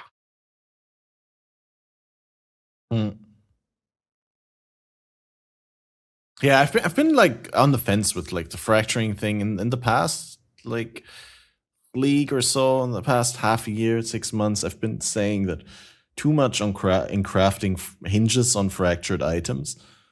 But if you think about that, fractured items like can't be influence slams, can't be synthesized in the end. There was something else that you can't do with them that I forgot. But yeah, they're really only like good for mid tier and for like certain filler items. But like your best in slot items are not going to be fractured anyway. A lot of times. I think your attack weapons are probably still going to be. Yeah, absolutely. Because it's just like it's such a ball ache to try to make a better weapon that doesn't require the fractured part of it. It's so much work. Like trying to make a claw, like a triple Ellie claw or something that doesn't have the 30% attack speed it's so much more difficult to try to get the suffixes done. That might be kind of what you're talking about. Like it seems like it's kind of a band-aid fix birthed by the removal of like a lot of the harvest crafts, like the lack of swapping prefix and rerolling suffix is kind of a little bit of a that used to. I mean, that was so important for a lot of like those Trade League crafts, especially. I know there's ways to do it with the new Einhar stuff. There's some shenanigans you could do, I believe, with like rerolling prefixes and suffixes. And there's the Eldritch currency that does it too, but you can't have that on weapons. I have to look into that. I don't know exactly the list of new Einhar crafts and shit. That's something that's been brought up like in one of the recent streams that I did. Yep. From the new memory, there are harvest Einhar beasts. There's like a lot of them are pretty important. Like for anyone who's playing Trade League, the Watcher's Eye one is very interesting. It only rerolls one of the modifiers. So if you have a Watcher's Eye, that like I'm not sure I don't know the cost for everyone, but like if you're buying a base crit hatred, whatever Watcher's Eye, but the other mod is totally shit, you could risk the 50-50. 50-50 and just kind of try to knock off the shit thing and put something better. There's the rerolling synthesis thing, which is similar. It picks one of the things and redoes it. There's the rerolling Awaken Gems, which seems to be weighted, but like not that weighted from what I've seen anecdotally. I've seen people get higher tier gems like GMP, Echo, etc. So there's some pretty juicy ones. They're just gated behind memories, which I would have like what you were mentioning about Kirik earlier. That would have been such a cool thing if there was a way to like increase the chance of getting memories to drop off of like by doing something Kirik related. because memories are like pretty scarce, and you could easily play, through 1,000 maps and not see like one of the specific memories. And they're a lot of fun. That's the most important. I mean, a lot of these I'm memories are surprised how super rare those fun. are. They're really rare. Yeah, I mean, Even the ones that aren't profitable on trade, incursions like or there's a whatever. bunch not worth Yeah. running, but only not worth running from a profit run. Like I ran all of them last league, and every single one of them was fun, even if Got it one wasn't as we're talking profitable. about it. Nice. One literally Like, just even if it dropped. wasn't profitable, they were all quite fun. Yeah. I love that the Strongbox one, I think, is if no one's experienced that, I'm not sure what it costs in League to purchase it, but I would definitely recommend purchasing the Strongbox one. It makes the Strongboxes ginormous. They've become huge on your screen, Yep. and there's like 3 or 4 of them in a row. It's just like really fun to see and do. And there's the one where you become a Harbinger. That one's pretty fun. Yeah, the memories were great. I really loved that, like that idea. I think that was such a How's great the one idea they had. with where the entire area is a breach? Because I found one of those. Yep, there's that one. There's that one's Is a that little good, bit of though? Just a little bummer. tiny hands. Yeah, it's like a delirium map, but it's breach map. How many basically. bosses can I expect? Is there like multiple breach bosses in One there? is one boss, and it has like a chance to drop a stone. That was kind of the full bummer. stone. I don't think it didn't really spawn many bosses. I think I'm pretty sure it's only the one even. From like a trade, is this worth it perspective? There's only 2 that matter. Harvest one's pretty massive. Well, 3 now maybe. The beast one might be worth it. The new beast one, yeah, like that might be worth it now. But otherwise, the harvest and the essence ones, that's it. The rest of them are not like actually worth your time for profit. I wouldn't have expected the essence one. Is that because the Atlas device removed essence? Now that essence is like expensive? Oh no. It's because you can. Even when essence was on the map device, spamming those essence memories gives you about 4 times as many essences per hour as spamming maps with essences does. You also don't have to craft those maps, which is kind of fun. Yeah. Because it doesn't scale up the amount of essences Also, you get. tier doesn't matter at all. So you can spam them in tier 1 maps and get the same amount as you would in fully juiced tier 16s. That's so you fun. can blast incredibly quick and collect hundreds and hundreds and hundreds of essences. Yeah, the memories are a great, super cool addition. I wish they did nerf them this league, which is unfortunate. They used to go to 4 maps, now they go to 3 maps, which is a bit of a bummer, but they're still super powerful. The ones that are. Is it the same amount of like reward at the end though? No. Well, you lose a map, so it scales 1 less. It scales 1 less. Yeah. Yeah. I could be misspeaking, to be honest. I've done 15 memories probably this league, and they've all been 3 maps. And I've only ever gotten 4 the prior league, so I'm assuming that's the case because that's where all the evidence is facing. But I've only ever done 4 ever. I've on average, I would say it was probably only ever 4 previously. You put them in the middle, it would always go to 4. No, like the maps it's jumping to 4, like 4 chains of maps when applied. Not enough run 4 memories. You know what I'm saying? When you apply the memory. 5 total maps. What? No, 4 maps. Essence. I'm saying. Oh. I don't know. I'm not sure. It could be different. Remember. I'm saying now it's only been 3. I've only ever got, like, when I put it on, it's only 3 maps, period. Which I assumed they reduced it from down to 3. But maybe that's not the case. Yeah, I don't think they've been reduced. I think maybe just different memories have different amounts. That could be the case. Yeah, I've every single memory I've run has only been 3. Has anyone? Yeah. I'm not watching chat, but has anyone in chat gotten 4s or 5s? Yeah, I think it's just different kinds of memories have different chains. I don't think there's any variance in the amount any particular memory keeps giving. Okay. There you go. I got 2 memories right here. Let me throw them on. Maps are good. Yeah, because I mean, I ran like 100 essence memories in a row, and every single one of them is exactly the same, right? So I don't think there's actually variance in a particular memory. So that means the Einhar Beast one is always 3 then, I guess. That's the case. That could be the case, yeah. But Einhar shouldn't matter if it's tier and quant, right? Like you might have to roll those. The beast one? Yeah. No. Why would that matter? Does it matter? Well, I mean, the tier shouldn't. matters, doesn't it? Oh, the tier I of did the too, map. and they're Yes. both Yeah. 4. Okay. Which 2 did you run? Survivor's Guilt and remember their Memory of the names. Chasms. What- You Are what a do they- Harbinger and Beyond. Okay. You Yes, Are I a just- Harbinger one is really fun. Everyone Yeah. should do that at least once. If you hit a harvest or you hit a what's it called? The smuggler's cache. All those count as individual things. And they Not go, anymore, they patched that.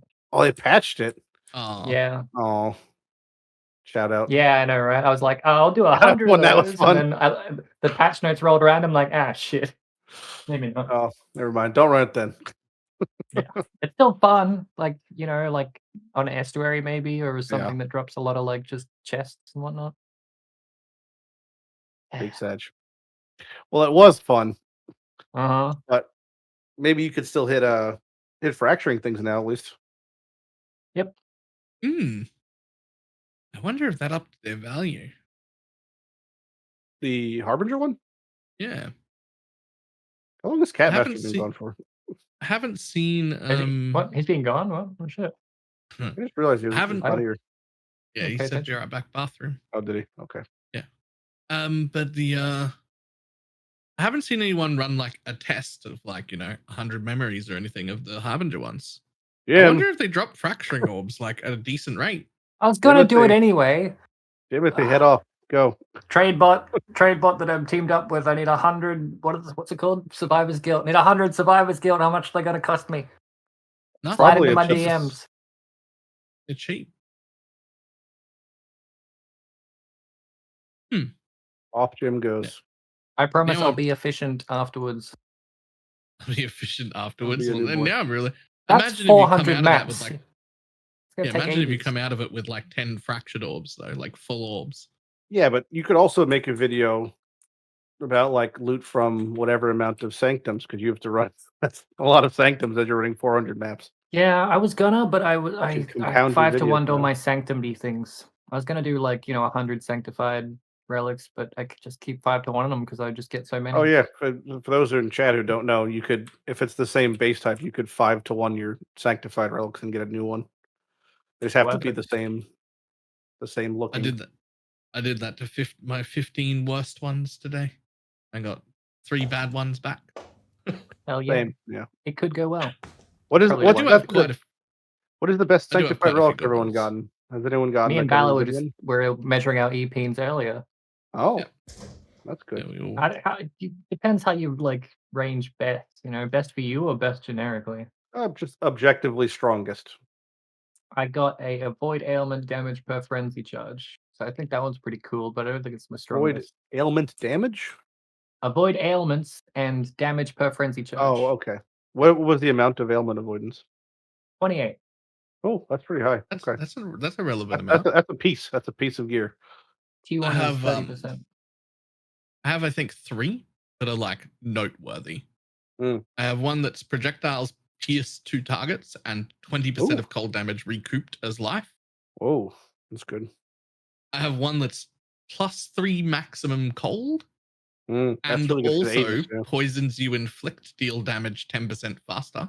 Mm, And I have one that is 10% increased effective onslaught and 27% chance to poison just generically. nice. A fourth one actually. I have a +3 max chaos and 50% increased armor from helmet and gloves. A little death oath Yeah, sanctified. so I've I got a few like pretty good ones. Oh, I- sorry. I also have an more instacking. going. My bad. he My keeps bad. going. I have an instacking one as well. In stacking, rip. Close Yeah. there. Is this one good, Balor? I slid into your DMs. Oh, Oh, I gotta tab back in the game. my best one I think has been Not great, Yes. but it's good. Sorry, go ahead. Yeah. 30% increased armor. That's your That's best your one. best one? Probably. Are you running With just Sanctum? one stat? I've done 25 sanctums or 26 now. I did one as we were talking earlier. I mean, I got a 30% increased armor on as well, but at least it's got Hey, chaos multi on congrats. it. Yeah. Thanks, man. Really tried. Congrats, Jim. Yeah, you and I, we're like, except Two peas in a pod. We're so good. Couple of peas. You just keep that one and you're 5-1. You get something. No, better. that's my best one. I need that one. No. You don't need that one. I'm using it. I need it. You don't need it. All right. Yeah, so you've touched on all the Atlas memory stuff. Is there anything else memorable that was introduced in this? Wait, Atlas memories were introduced with Kalandra, so we were already moving ahead. We were talking about Sentinel, and in Sentinel we got the Atlas Keystone passes that we just complained about being removed, right? Or They a lot were of good them. though. Enjoy them. and the Uber boss fights, which we talked about a little bit in the pre-start podcast talk. Yeah. Do you want to quickly summarize your thoughts on both of those again, or on the pinnacle bosses more like? Say what I said earlier, but again. Well, yeah. Say what you said earlier, but during the podcast. More content of any level, I think, is probably good if people enjoy it, and people seem to enjoy Uber bossing in various forms, so that's good. The option to make content tailored to your skill level and have the reward scale equivocally is good. So to do harder content to get better rewards, that seems good. It's something, it's called aspirational content in Pinnacle, these Pinnacle bosses, because you're supposed to aspire to do them, which is like Baylor was saying earlier, his build did Uber bossing, which he's not super accustomed to doing. And that's like a little notch in his belt for like that build. Yeah. Like it's a cool thing, feels good. Quite happy. I wish the items that were, again, it's hard to say because I don't really know trade pricing, but I wish some of the items were maybe more accessible that are locked behind them, because there are a lot of them are very fun. Like the new Nimbus ring is very fun. I'm not sure if it's like crazy expensive in trade. It's pretty sure it it's is. not. Okay. But the expensive toys are expensive. They're fun to use, but a lot of the content is not as difficult as people think. I think that you'd be surprised if people tried them. Like, if to gauge the difficulty of an Uber boss fight, the blanket thing is they gain mechanics, they gain damage in life, and they take 70% reduced damage. That's the basis of them. But that doesn't mean your build has to be 20 times better, like, to do it. You have like 10 to 15 million damage, which might sound like a crazy amount for some people, but you'd be surprised how easy it is to acquire by doing things like protector totems or hydrospheres or tornadoes. Like, those things kind of lend themselves to those scenarios. You could really almost double or triple your damage by adding a shock, a curse, etc. And it's just about learning the mechanics of the fight. We discussed, like, I think last podcast I was on, like, if there was like a training mode people could do for a lot of the Uber versions, because the cost of entry could be a little steep, but definitely would recommend everyone, at least when you're at the maybe height of what you think your build is, like, give it a try. Maybe have a friend nearby who could clear it no matter what, but like give it a try to, like, do a lot of these Uber fights, because they are, like, currently, aside from Deep Delve, is the hardest content Path has to offer is the 7 Uber Pinnacle bosses. And a lot of them are quite rewarding potentially, but they're emotionally rewarding when you succeed. So, and once you get in the swing of it, it's like people tend to be very afraid of doing things like Maven. Like, there's a memory gain, I have to move, but like once you learn the parts, it's like second nature. You'll be doing them like no problem. So just just dip in the pool. I really think the main problem with that is just the cost of entry to practice. Right? When you're absolutely positive that you're going to fail at least 2 or 3 of them as you learn them, or whatever. That was exactly what Lighty just brought up with a practice mode that we talked about on SlipperyJim's pre-league podcast. I remember that discussion very vividly. So the premise was that you could do them without cost of entry, but then you'd also not be able to receive a reward. Like, you'd only get to do the fight. And the idea was, once you killed it, that you're not allowed to do that thing again, would be like the way to maybe balance. So once per character. Yeah. So like, if say you had access to like attempt Uber Eater as much as you want, like a play version, he dropped no loot. You get to do it as many times as you want, and once you successfully kill it, you don't get to practice him again. Like, that's your way of whatever. Other games have similar functions. It'd be cool to see. I think that way it wouldn't affect the economy. It would just promote people learning the boss fights. I think it'd be. It would certainly Again, lower I'd the barrier like of to see people entry. try it. And I can't stress enough how many people builds how they are could probably do these. It's just they don't have the know-how. Like they're mostly mechanical. I mean, not to but like how historically Mathel has played builds with shit life and have done bossing. It was like one of the first people to kill Uber at Ziri, in softcore. Oh yeah. With like 2K life with his Abyssus build, and it's like, then someone else tries to do it. It's like, well, yeah, but he's mechanically better than you because he's playing more than you and he's practicing, and it's just like all it takes is a little bit of practice and you'll be able to do it. But it's just that dip in the pool, like Baylor's saying, it's kind of expensive. So it was just a way. It was a way for people to get to try. Maybe end of league. I'm perfectly happy with Ubers not being for everyone. I like that there's aspirational content. Yeah. And letting a practice in isn't going to let most people kill it. I'm going to be honest. It's too hard for most people. But I think the amount of people who can kill them now, if there was a practice mode, probably 10 times as many people could kill it. Yeah. Right? Like a good portion more. I still think it would be a fraction of the player base. Like, I don't think it would be everybody. It's not going to suddenly become accessible. They are very hard.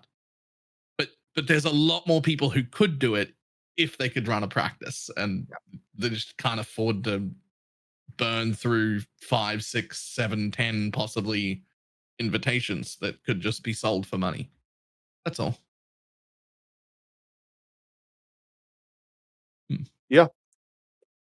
I like I mean, when just in a general yearly look back sense of talking, I like all the uniques they've added that are locked behind Pinnacle Boss. They've kind of given themselves a little bit of a license to make better, more higher power uniques because of what they're gated behind, which open up a lot of builds. Even just things like Thread of Hope going from very large to massive. That massive thread can reach a lot of new things that the other one couldn't, or Sublime Vision off of Uber Shaper, or even I've been calling them like the Path to Ascendancies from Uber Eater and Exarch from the Forbidden Flesh and Flame. Like things like that are super cool, and maybe we probably wouldn't have gotten the ability to even see those things if there wasn't content to merit their power level. Yeah. So it's cool to see that. And a lot of them aren't, I'm not sure, again, I don't know the pricing, but a lot of them aren't even that good, but they're just like unique. Like we were talking about the staff earlier from Sanctum, is like it's a 1% drop rate, but it's used on one weird meme build. But like that's really, I really love that when they have it. It's like the most path unique thing you could do is just have it be like one kind of have it be completely worthless because almost nobody wants it, but it enables something niche, some weird thing happening that can only happen because it exists. And that could be someone's favorite build. Like that could be their, their thing. I do love it when that stuff happens though, when there's just like this one specific weird interaction that just is enabled by this one C item. It's actually kind of, this is like really full circle, but it happens a lot in card games, specifically Magic the Gathering, when new sets and new cards come out, which is, Chris's financial love child is Magic cards. So that's like, I wonder if even there's some full circle moment there where he like gets excited. He's like, it's like a new card was released, a new unique comes out, and some super niche use has been found for it. It's like, ooh, it happened finally. There's a little tingle somewhere wherever he is. Certainly. It must be like that. I can't imagine it to be any other way. My favorite is having an incredibly niche build and then it getting destroyed because some meta thing got destroyed 15 different ways, and one of those ways was my build. There's a lot of casualties of war in the land of nerfing, but there is. It's great when something niche can survive. It's really good to look at. It's never any of my niche things though. Glacial Hammer has been nerfed yet again. Has it? Oh yeah, the removal of the jewel. Well, I wasn't even saying about that too. I meant the strike range loss. Oh yeah. Oh, it's a strike skill. Strike Oh, range, bro. for some strike skills, it matters more than for others. I couldn't tell you if it matters for Glacial Hammer. You could ask the two people playing it. Yeah. One day it'll be back Well, on top where it belongs. I don't know, probably not. It was the original nerf to Glacial Hammer was actually because of Flame Blast, because it used Ellie Prolif as one of its 6 links, and after Prolif got gutted when Flame Blast was nerfed, the then two people playing Glacial Hammer were crying because it's like we had nothing and you still took it from us. I'll be back in 1 sec. Absolutely. I was curious about the whole Uber boss discussion. SlipperyJim, have you done any Uber bossing? I don't think I've killed one successfully yet. You should be able to. I know what you're playing. I tried. Yeah, you know what I'm playing. I tried. I lost all my portals, but I got him down to like 20%. Who's him? Eater, I think. Okay. Yeah. Eater's a hard one. Eater's one of the more. Eater's the one I know challenging. best.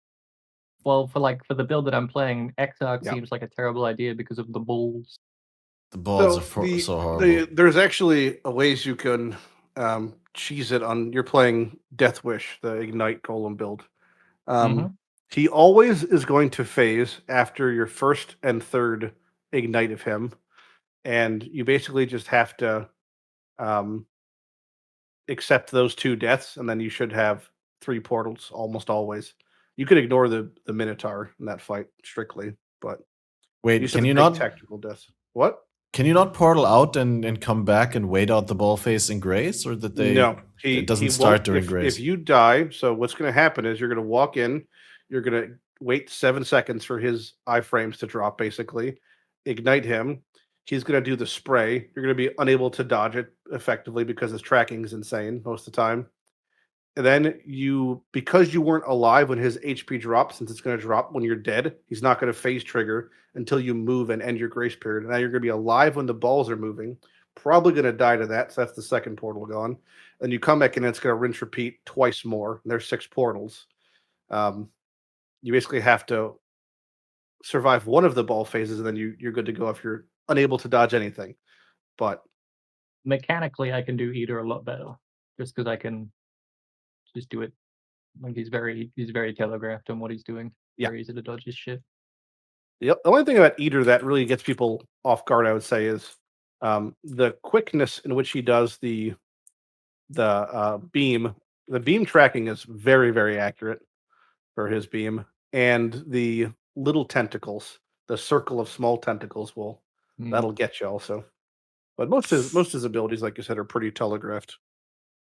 And he'll phase even if you're in grace period. He doesn't care. Like Exarch cares for some reason, but Eater doesn't care. He'll just phase, which is nice.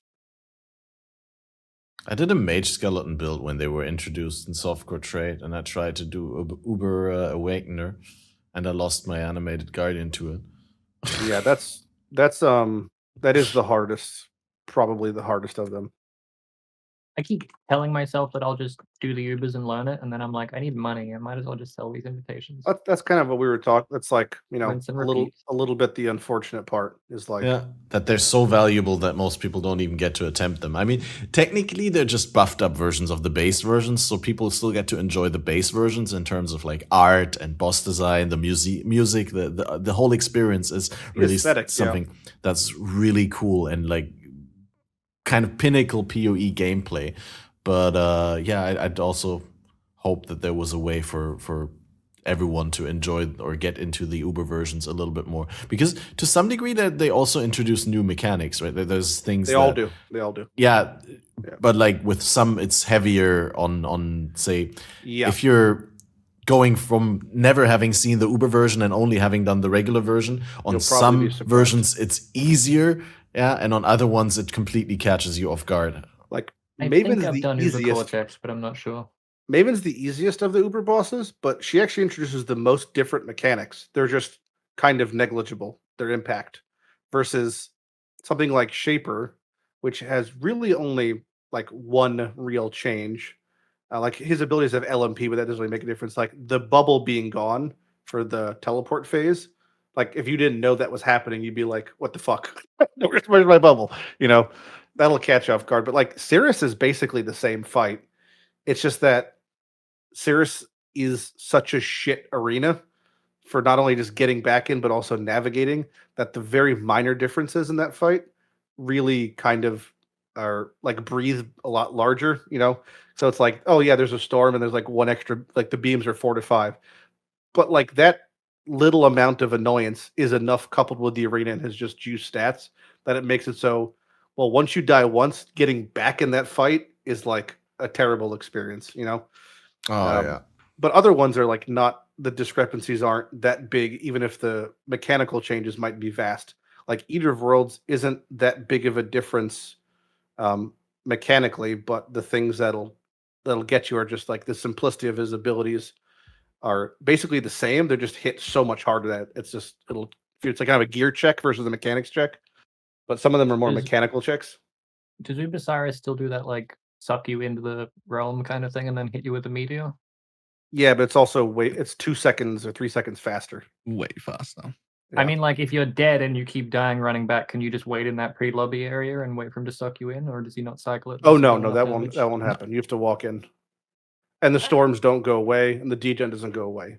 That's like where the kind of like attrition of that fight, like the change in difficulty is not really that big of a mechanic difference. It's just the attrition factor gets spiked, and any amount of human error is going to be escalated. So Yeah. if you fuck up, it's if you fuck up and you're not used to that fight, it's kind of GG. But any of the other Ubers, if you fuck up in, it's basically you could redeem it. Apparently, unless you're playing my build, I just got hit by the meteor like twice because I couldn't run out in time. Didn't matter. Didn't kill me. I think you need like 130 move speed to be able to walk out of it fast enough. But it also, you can just get bad placements, and that fight has been like had a variety of weird bugs since it was introduced.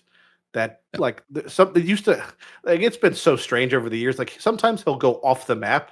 Sometimes a second Cirrus will spawn. Like he does weird things that just happen in that fight.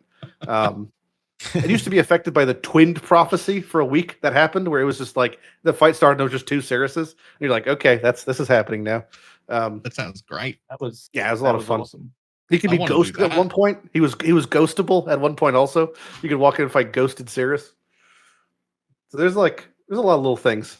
But yeah, Uber bossing, I'm not sure. I don't know what the most profitable one is, but I think the order of ease is I would probably start with Shaper and Maven. Those are the two that are the more entry level ones. And Uber Elder is also pretty easy. I found Uber Elder easier than Uber Shaper. Yeah, I could see that. There's more leeway. There's more downtime where you could just like kind of faff around and like get your flasks back. It's definitely like a dance though. If you don't have the dance down of bouncing between the bosses and like moving around, you could get a little overwhelmed because there's a lot of moving parts, but the parts aren't that lethal. Like he's hitting for like, both of them are hitting for like maybe 3K, post res and stuff, which is like not going to one shot you most of their ability. So there's a lot of leeway there. Yeah, but also that's a funny example. Like we were talking about the discrepancy between the value of regular bosses and Uber bosses. Uber Elder, the difference in value is basically non-existent for the most part. His Watcher's Eyes aren't better in Uber Pinnacle version. They're the same 3-mod Watcher's Eyes. His big thing he has is double in presence, which is like I wouldn't even want for almost every build I have, because I still have to get the extra. It's not like it gives an extra curse. It just has, you could allocate the 2 curses, and like I now have to have room to do that or whatever. But like a lot of them aren't really important. Like I don't care if I have Vuln and Ellie weakness. Like that fucking matters for me, And then the big thing is the Soul Eater gloves, which are kind of a meme. So if you could do regular Uber Elder and get 3-mod Watcher's Eyes, you're not losing a lot of value from that versus the Uber Pinnacle one, which I guess is maybe good for trade. So you're saying they should remove the Watcher's Eye drops from regular Elder and move the 2 stat Watcher's Eyes to Uber Elder and move the 3 stat to Uber. I think they should make 4 stat Watcher's Eyes. That's what I'm saying. No way, dude. They should just have like an extra chance at another duel, but like be really low level. So you could miss like the chance at the first duel, but then you could hit like the 1% chance of the second jewel, and then you could hit the first percent chance of the jewel, and then also get like the 1% to get an extra jewel. Just like an extra, a double jewel drop. Oh, That would Or be they really could cool. they could just make the Watcher's Eye drop rate off of Uber Pinnacle Elder 50%, so people have more access to them in Trade League. They could do that too, instead of having it be 10%. Even just double whatever the base is. Yeah. Like it's 20% now instead of 10%. Kind of like that'd be all right. That's kind of what I mean by like the discrepancy between another thing we didn't discuss, I guess, which is kind of interesting, is the reliquary keys. Every Uber Pinnacle boss, of which there are 7, has a reliquary key that has a 1% drop rate, and the reliquary keys are able to hit any of their drops. The keys are weighted, but seemingly not like the same weighting. They seem to not be the same weighting as the drops, which is weird. Wow, okay. That's the first time I hear of that. So, and there's a 1% drop rate to get a key. All the key is, it gives you a shiny Pokemon version, a relic version, as they say. But yeah, and we're getting new reliquary keys that are going to be, I don't want to say pay to win off the new supporter pack, but if you buy the new supporter pack, you could add a unique to the reliquary key they're adding to the game, which is the thing. It's like whole community pay to win, because you don't get any personal benefit. But the more people buy it, the more fun it might be for everyone. I think it's actually worse the more people who buy it, because it's diluting the pool of that reliquary key. It depends on what people add, right? Yeah, you could add the same thing. Bloods and headhunters. Then the key gets rarer, but it will be more pog when you pick it up. And if people keep picking it up and adding Karui wards to troll everyone, people are going to do that. Though. There's going to be some asshole who's like, put in Veil of the Night. We're going to need Veil of the Night in there now. Or someone's going to like request a 3 white, what's the non-Squire shield? One of those, 3 white socket one. I don't think you can request white sockets, but yeah. Oh, they could request whatever. You're paying like $600. I don't give a shit. I don't think. Put it in the cliff notes. They'll add it in. That should be a div card. Just make a 3 white. What the fuck is it called? That shit shield. What's that interrogator? Elegant round shield. Make it a 3 white base unique, and then just like weight it the same. So you quite often just get the wrong shield, but with 3 whites in it. I'm still convinced Oppressor was the biggest afterthought adding of an item in past history.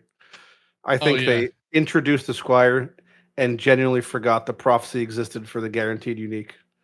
Yep. And they're like, oh fuck, let's add some shit item. And then remove prophecy right after. Yeah, which was like the icing on the cake. Yeah, I like reliquary keys. I think they're like a non-offensive addition. People want to get shinies, they can get their shinies, and they're the same gear, same item. Right? Yep. It's not. Well, it's not the same because you're not using a shiny. So, strictly worse actually. It just needs to be tagged like found by account name or character name.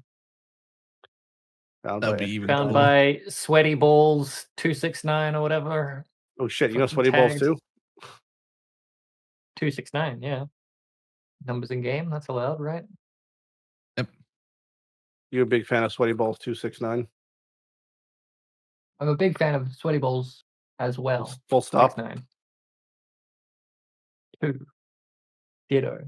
What have we been talking about? Like you started talking about crafting, and then you started talking about Uber content. I was re-rolling Awaken Gems. I don't know anything about. Awaken Gems. We're gonna move on to everyone's. I'm gonna move on to everyone's favorite iteration of the game this year. Who? Iteration? Like just what patch did we like the most? Yeah. This one. This one now. Exactly.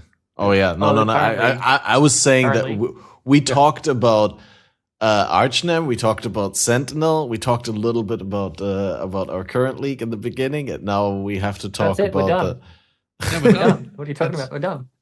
That's it. Yeah, that's the last one. I don't want to talk about standard.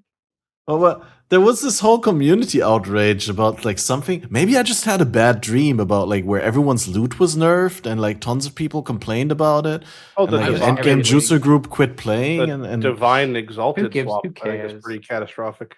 and this one streamer I always watched basically only played on December for the entire I league. had a 3-month undecember dream. That's all. I think the swap to the exalted divine swap was an interesting decision that I think was probably not a good one overall. I hated it at the beginning, and now I kind of love it. I just kinda don't like it think as there's well. enough infrastructure to make divines more manageable in price and accessibility. Like them only being acquired from two div cards.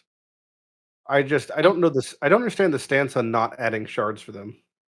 If you could just vendor them to get 20 shards, but not have shards drop anywhere.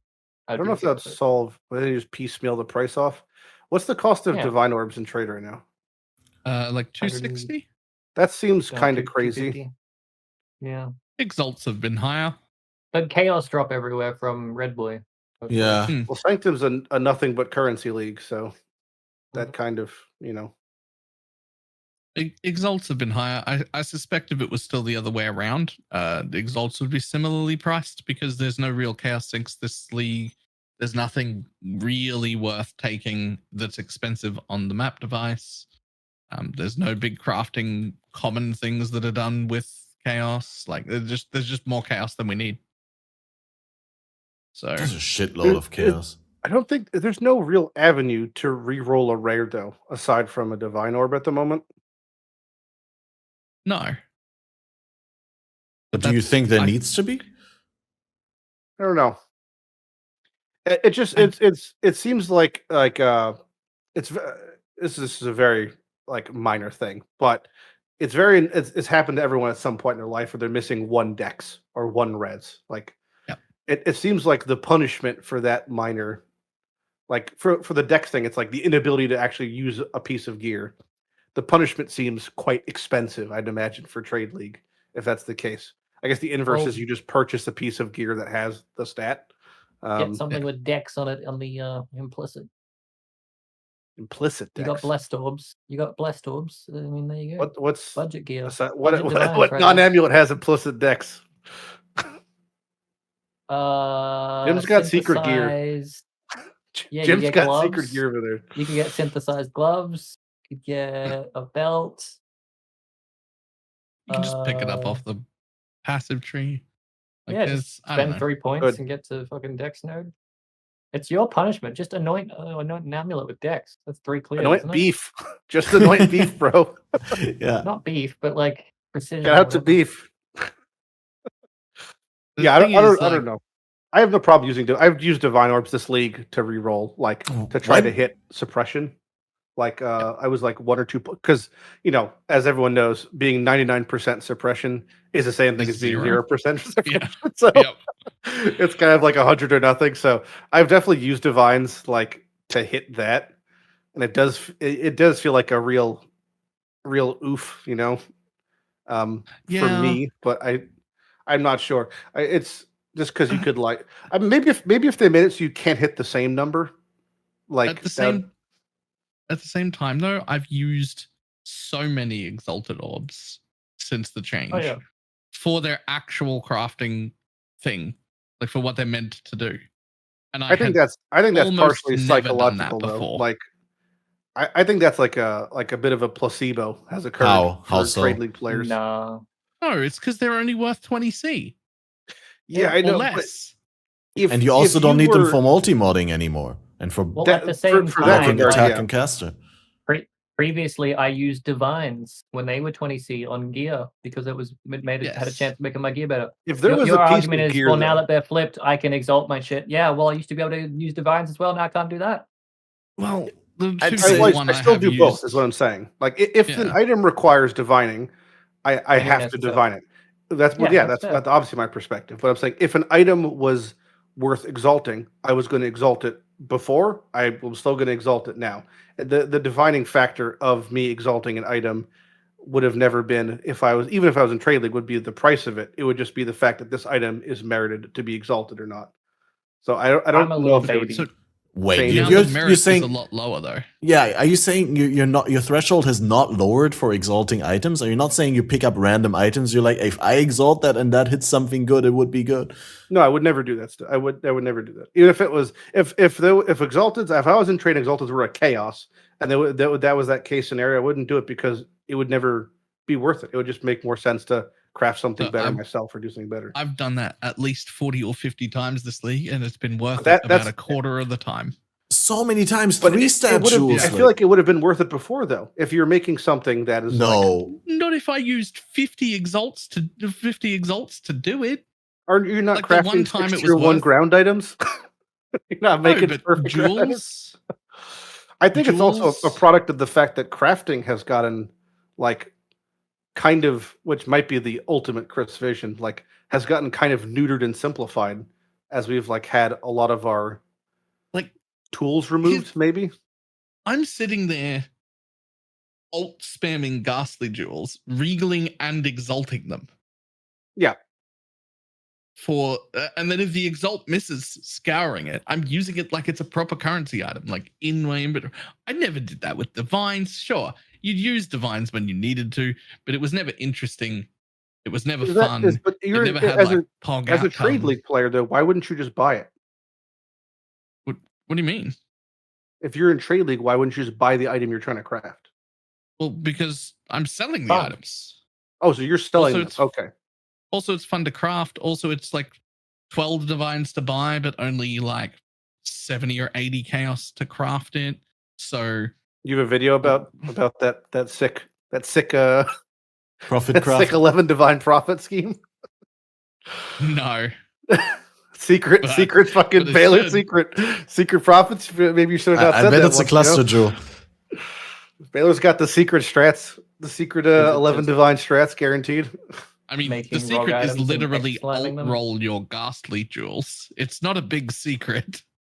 It must be if it's still profitable, which is always kind of like the meme, right? It's a bit self-fulfilling. People are also kind of lazy with the alt spam crafting. It can you're be pretty very profiting exhausting. on the convenience. That's always been, the case of those things. I think that also feels like send me the basic how-to steps, Balor. I got fucking 100 ghastlies here. I'm ready to be rich. oh shit. That's it definitely if you feel like you're crafting now more in the the original sense of Path of Exile's purpose, which really is you're crafting as if you're in solo self-found, which is kind of what it is. That's only beneficial, I think, for the game.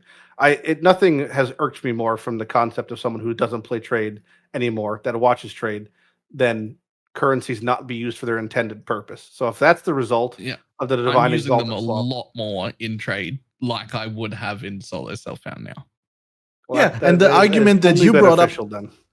Yeah, I don't know if argument anyone's that in you the brought same boat though. I mean, Lighty, you We'd have said to. like anything that you have to divine, you'd divine anyway, and anything you'd have to exalt, you'd exalt anyway. So I think that goes both But ways, that's- because now that divines are expensive, I'm still like, if I have like a top end game like weapon that needs to be divined, I'm still gonna divine it, right? or you buy 3 of them, 3 shit ones. But each of them is like multiple divines. How is that?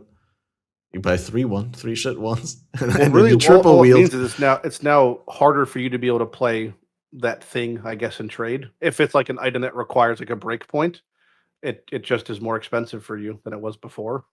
Yep. Buying amount.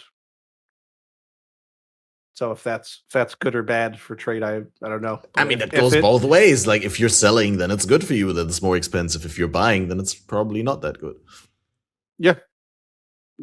But if the result is that people are crafting or using currency for their intended purpose more, then it is a better decision. If that is the actual end result, I think feel like that's more s- beneficial. I started, like, when that change first happened, I was on the change side of, this is trash. I hate this. I don't want this to happen. This is terrible. But then as that league went on, and then I quit and came back, and then as this league's gone on, I've just found myself using way more currency for its intended purpose rather than as a trade tool.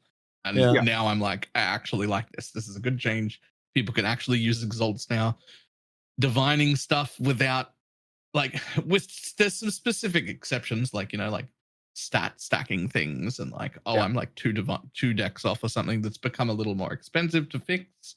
But like overall, I'm using way more currency as actual currency, which is huge. Like that's great. And I love close your eyes when you slam?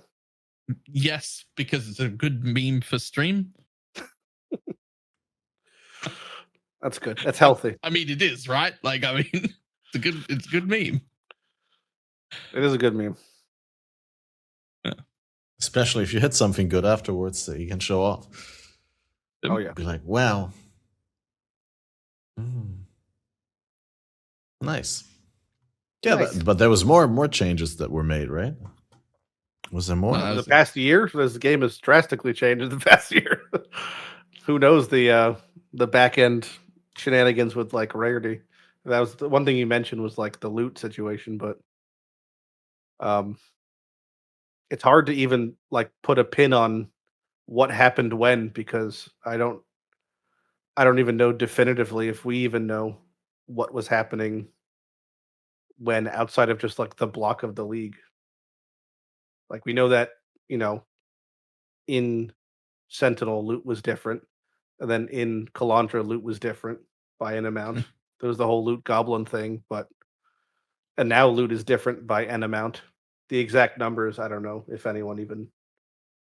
Well, how the happy upper echelon last league was you could have hit, in a perfect scenario, someone hit over 100 divines off of a rare. That happened. Yep. But that wasn't the average scenario. The average scenario is you found 5 chaos and 2 regal on the floor and got sad. And now it's like, is that loot redistributed equally over the course of the same amount of maps now? Possibly. It feels like it. It definitely feels like the amount of smaller currency you get is substantially better now. Like alterations, jewelers, chaos, etc. It feels like every amount of currency is in an appropriate place, where I think now is it's a little bit weird to say, because we're also going off the back of like it being super unhealthy, so it might be warping our perception of it a little bit. But I think it is objectively way better now that it has been the year, maybe but maybe not a year ago. It might be worse than that, but it's hard, We were just hurt. We were recently hurt, and now we're no longer hurt. So now it feels good. Definitely feels good. Not hurting us. The only currency, like looking at my stash now, the only currency I truly do not have is the same currency I truly didn't have before, and that's failed chaos orbs. Are just quite rare, and they've historically been quite rare. Yeah. I think I only have like 20 of them total, and I've been like doing, degenerate softcore trade stuff. So that's a pretty low number. But I don't have any of those. I can't even remember the name of it. The one that's in between Scowers and Blessing. Sacred Orb. Yeah, those are those. Well, those are the rarest currency aside from mirrors. Full stop. And they're also that is like one man's Diablo 2 wet dream, grasping at straws, trying to make the differential defense rolls on items was like talk about things that no one asked for. Like that was. Well, but how do we reevaluate it now after it's been in the game for so long? Just think it's average, as bad irrelevant. It truly is. But you could just take the middle number and make that the number, and that's fine. Like no one needs variable defense rolls on gear. It's literally irrelevant. It was just a flat buff anyway, because the lowest number was what we already had. So keep playing like you already were, and you're fine. Yeah, but if you do find a Sacred Orb, congrats.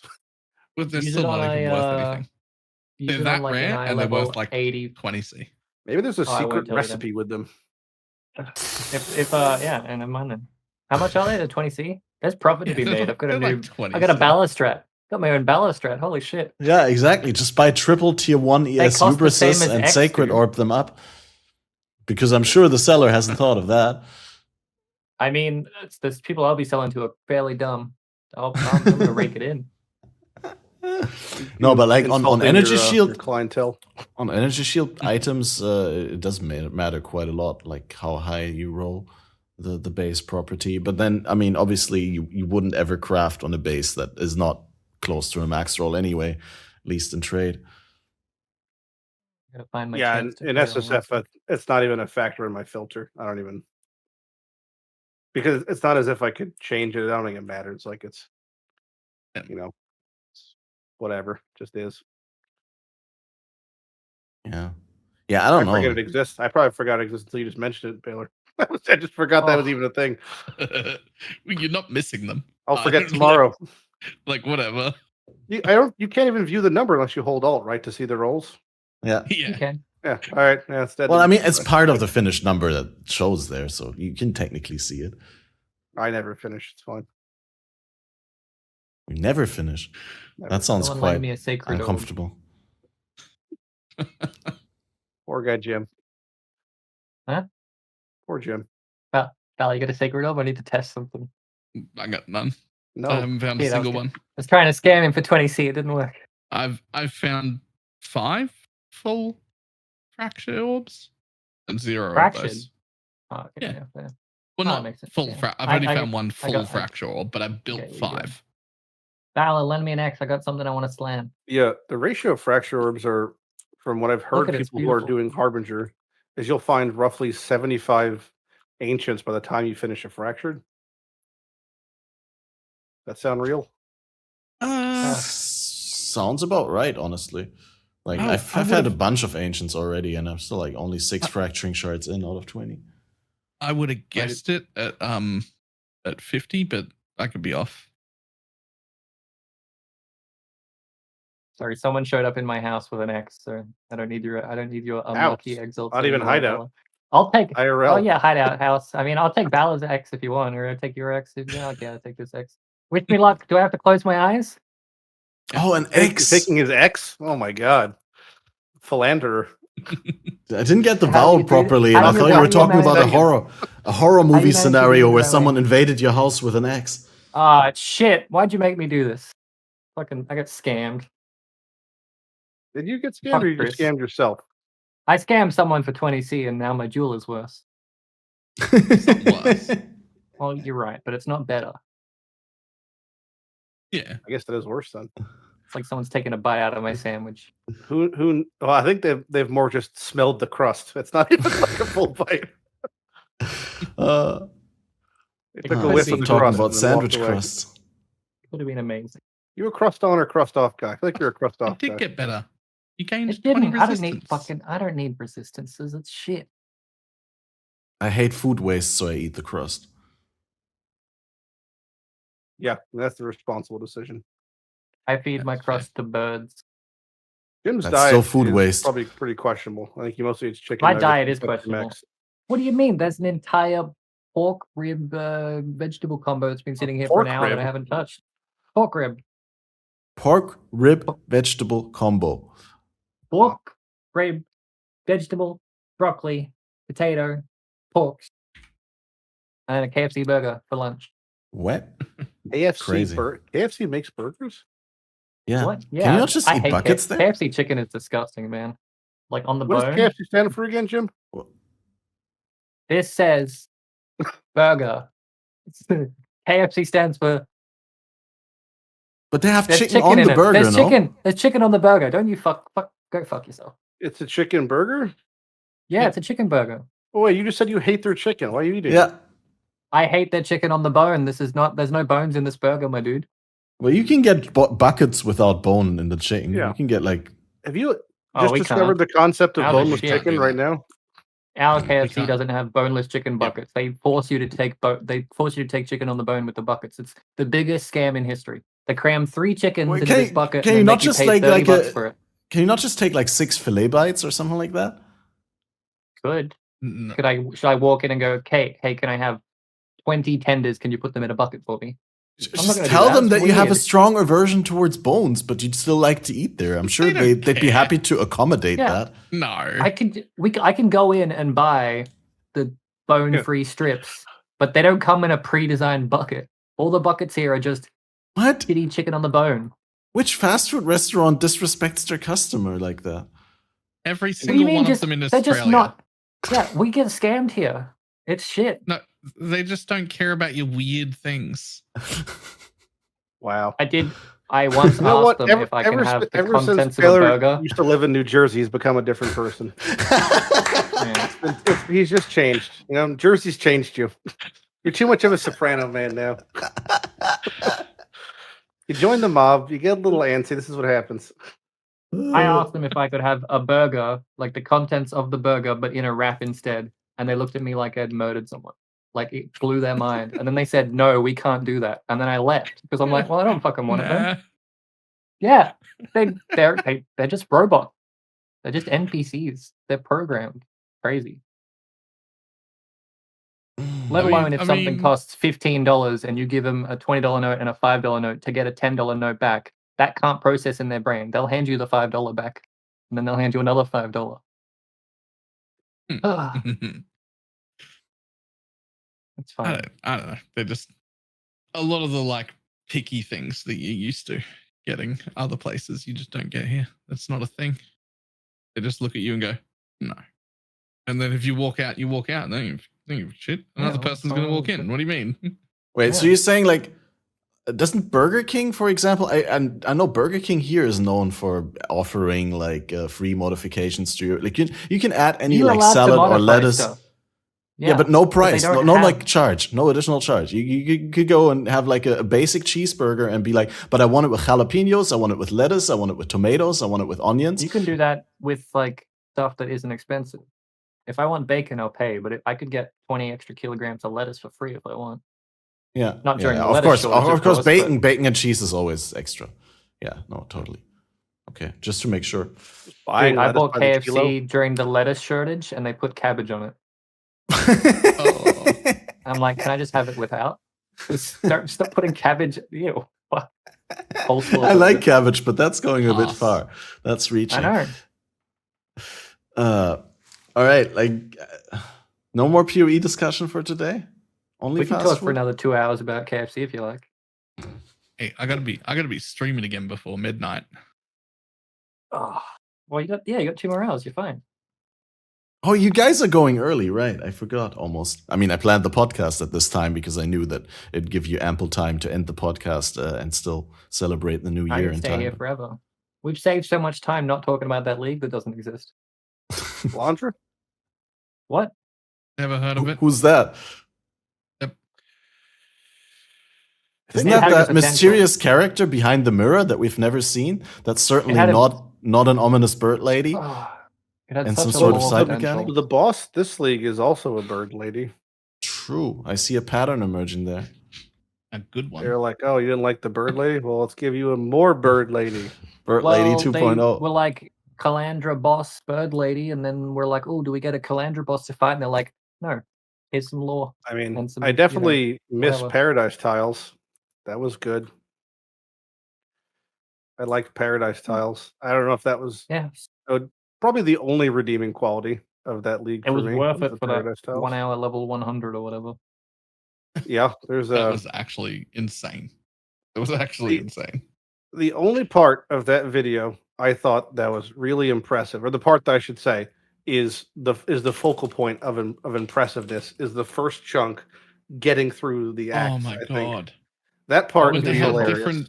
they had different characters and like a team Yep. of like 8 people, and they were rotating people around through the party, and it was Yep. just like a minute, and they were halfway through Act 2, Like, and you're like, I you look away for 1 more minute, and you come back, and they've killed Katava 5, and you're like, it's 2.5 minutes in. What do you mean? played the video. I played the video and I blinked and they were at Weaver, and I'm like, what the fuck's going on? It's beautiful. Yeah. That part was really impressive. Yeah, The Which coordination it's just alone. the orchestrating that is obviously a meme. Yeah. And like the call outs in VoIP. Like After done, that, ready. when they're just Good. running Kalandras, Go that's ahead. like anyone could do that. But the first part, Yeah. that shit was cool. Very impressive. Very impressive. Should we talk about? I mean, maybe what we're doing or planning on doing in Path before we. Yeah, whatever, yeah. I don't know. Before we round things off, there's one like big talking point that I still, well, like semi big. I mean, it's not huge, and it's been also talked about ad nauseum. You're so because, big. You're so big, Cat. No, not me. The talking point, and That's that what would I've be heard. the Oh, okay. Scourge. Yeah, Scourge what Beyond. I heard. Like I was like What gonna about it? say like rest in peace, Beyond. You will be missed. 2022 is when Beyond got buried. Yep. And Scourge came back. Out. Yeah, Yeah, I was great. gonna ask, is it better this league than last league? Because Yeah. my impression is the boss spawns the later. rates are kind of back to normal, tainted, whatever. And like Yeah. fusing's working how they used to. Holy shit! I still haven't found a single tainted fusing. If you're not You will. spec'd into the stuff, so the rate in which we got tainted currency in Kalandra in the lake was so much higher than maps. Like, so Yeah, if but you're it not was all invested useless. into, if you're not invested into it on Tree now, you don't tend to see a whole lot of them. Like maybe a little bit here and there. Even the bosses might not drop like a mythic orb at best, but like if you spec into all that, which is not that much beyond stuff. If you spec into it, you'll see a decent amount per map for how high it's valued. But that's about it. Yeah, it's not like it's tremendous. Yeah, no, like I'm happy that the currency is back to its functionality in terms of like how it works. I just don't know. It's hard for me to judge whether the drop rate is in a good place. But what I really was interested in with the question is, Balor, you complained a lot about it in the past league that it just basically destroyed one layer of juice to your mapping, because if in a juiced map the boss spawns instantly and then you get no more Beyond demons or Scourge demons in this case, and that's still the case. Yeah, that's still the case, and it's still shit for adding mobs. But I've given up on trying to add mobs to my maps. I've just accepted their reward tiles now. I've adjusted, so I'm less upset about it. I still really, really wish they would continue to spawn monsters after the boss is spawned. If you only want to give me one boss per map, that's fine. Just give me one boss per map. There's no reason to stop the entire mechanic. But oh well. Like at least the currency is worth something now, so I'll take it. Yeah, it's pretty good. All right. Well, Pretty Me good. likey. Me likey. Me likey, very good. we had a Good, long me time likey. since we've been told at ExileCon or during the ExileCon thing that they were planning to remove Beyond, and we had a good run with it. Like, we're gonna miss those ugly red-blue guys. Well, red because they're just red-skinned bandits, and blue because there are a lot of blue Fallen Monkey, monsters. what the hell? They It's pretty mean. Why would you say that? they mentioned that, so they were the bandit model was the old Beyond model, Yo, and they mentioned part of they didn't, they wanted to revamp it because they want to reuse the assets, right? And, Yeah. like, they want to make it nice looking. And I noticed something in Sanctum League. Should mention the third boss is just the expedition boss Verana, just gold. Which I found interesting. Which is the same model, the exact same model as Summon Reaper, but blown up and gold. So that was kind but of they fun know to they're see. not going to add Sanctum Core. The difference. Maybe that's the their way of saying it's not gonna. There's just definitively not gonna go core, or at least that boss won't. I'd do be love the disappointed second if boss. Sanctum doesn't go core. The as an optional Ornstein and thing. Smo, two big guys. Those are fun to see. If Sanctum went core, you'd have to run 360 maps to do one Sanctum instead of 32 maps. I think How do we Sanctum come up could with be the a, number uh, 360? could be a great way to I thought it was like, the number 36 to begin you with, know, and then I added a 0 at the end. But I alt realized leveling, that was wrong. heist something maybe. I don't know. Got potential, I think. Yeah, they might add it into the core game. I hope they do, because it's my by far favorite mechanic. I actually love it. Fun. Ever? Yeah. I think so. Yeah. It's the most engaging. Like there's a small learning like part. Like the first week was like this. I don't know whether I like this or not, but now that like I know how to play it, holy shit, it's quite fun. And then they just keep adding stuff like more unique relics, maybe. Like, oof. And it's like, because even though I'm a degenerate trader who wants to trade everything, the fact that it's like not just personal progression, but also meta personal progression is something I'm really getting into. Like it's progression for my account for the entire league. And some of these sanctified relics are so good. And they will inspire me to make a character around them. And that's really good and really, really interesting. I love it. I love the whole thing. And that keeps you engaged also with the league longer, is what you're expecting. I think so. Yeah. I'm trying to think whether Sanctum is my favorite mechanic ever, but I'd have to, obviously, as content creator and like host of this podcast and stuff like that, I'd always factor in like how good it is for other people. It's like personally, subjectively, I probably like it the best, but it also like it emphasizes things that I already enjoy about Path of Exile, right? Outside of like the super cheesy builds, you really have to play the mechanics in Sanctum. You really have to know at which point in the guard animation you can move or where to position to avoid getting hit. Right, and I like the permadeath aspect of it. That's cool, but I totally see that it's not for everyone. Like a lot of people enjoy in Path of Exile that you can kind of outgear and outprogress everything and sort of cheese everything with enough investment, and are not big fans of the mechanical outplay. If you have do the same the thing, proper relics, the entire mechanic is relevant. There's like 0% chance to fail. And get lucky enough with your relics. Just like even if you can't get to the end, just play it enough to get good relics. Eventually, it just becomes ridiculously easy. Yeah, there's zero. I could never fail a Sanctum, like at this point. My SRS character couldn't fail a Sanctum if I tried. I mean, I probably could if I tried. I could stand in traps or something. Yep. But I'd have to. I don't even dodge the traps, by the way. Like I'd have to literally intentionally stand in them and wait because I don't even dodge them because I've got so much recovery and whatever. And you're just at effective health. I just charge straight through the middle, right, and just take whatever damage I take from the trap because I don't care because nothing else can do any damage. I meant like resolve and stuff as well. Yeah. Like I'm talking resolve damage, like resolve and inspiration damage because I don't get hit for anything. Yeah. I can ignore the traps. So you're doing those no-hit runs then? I still count through the traps. I don't know if I'm good enough to actually dodge the traps and make it through a no-hit run. A lot of that run is out of your control. There's a lot of heavy RNG regarding that. Like, you need to stack like but here's an extra room. I'm still gonna try the no-hit run.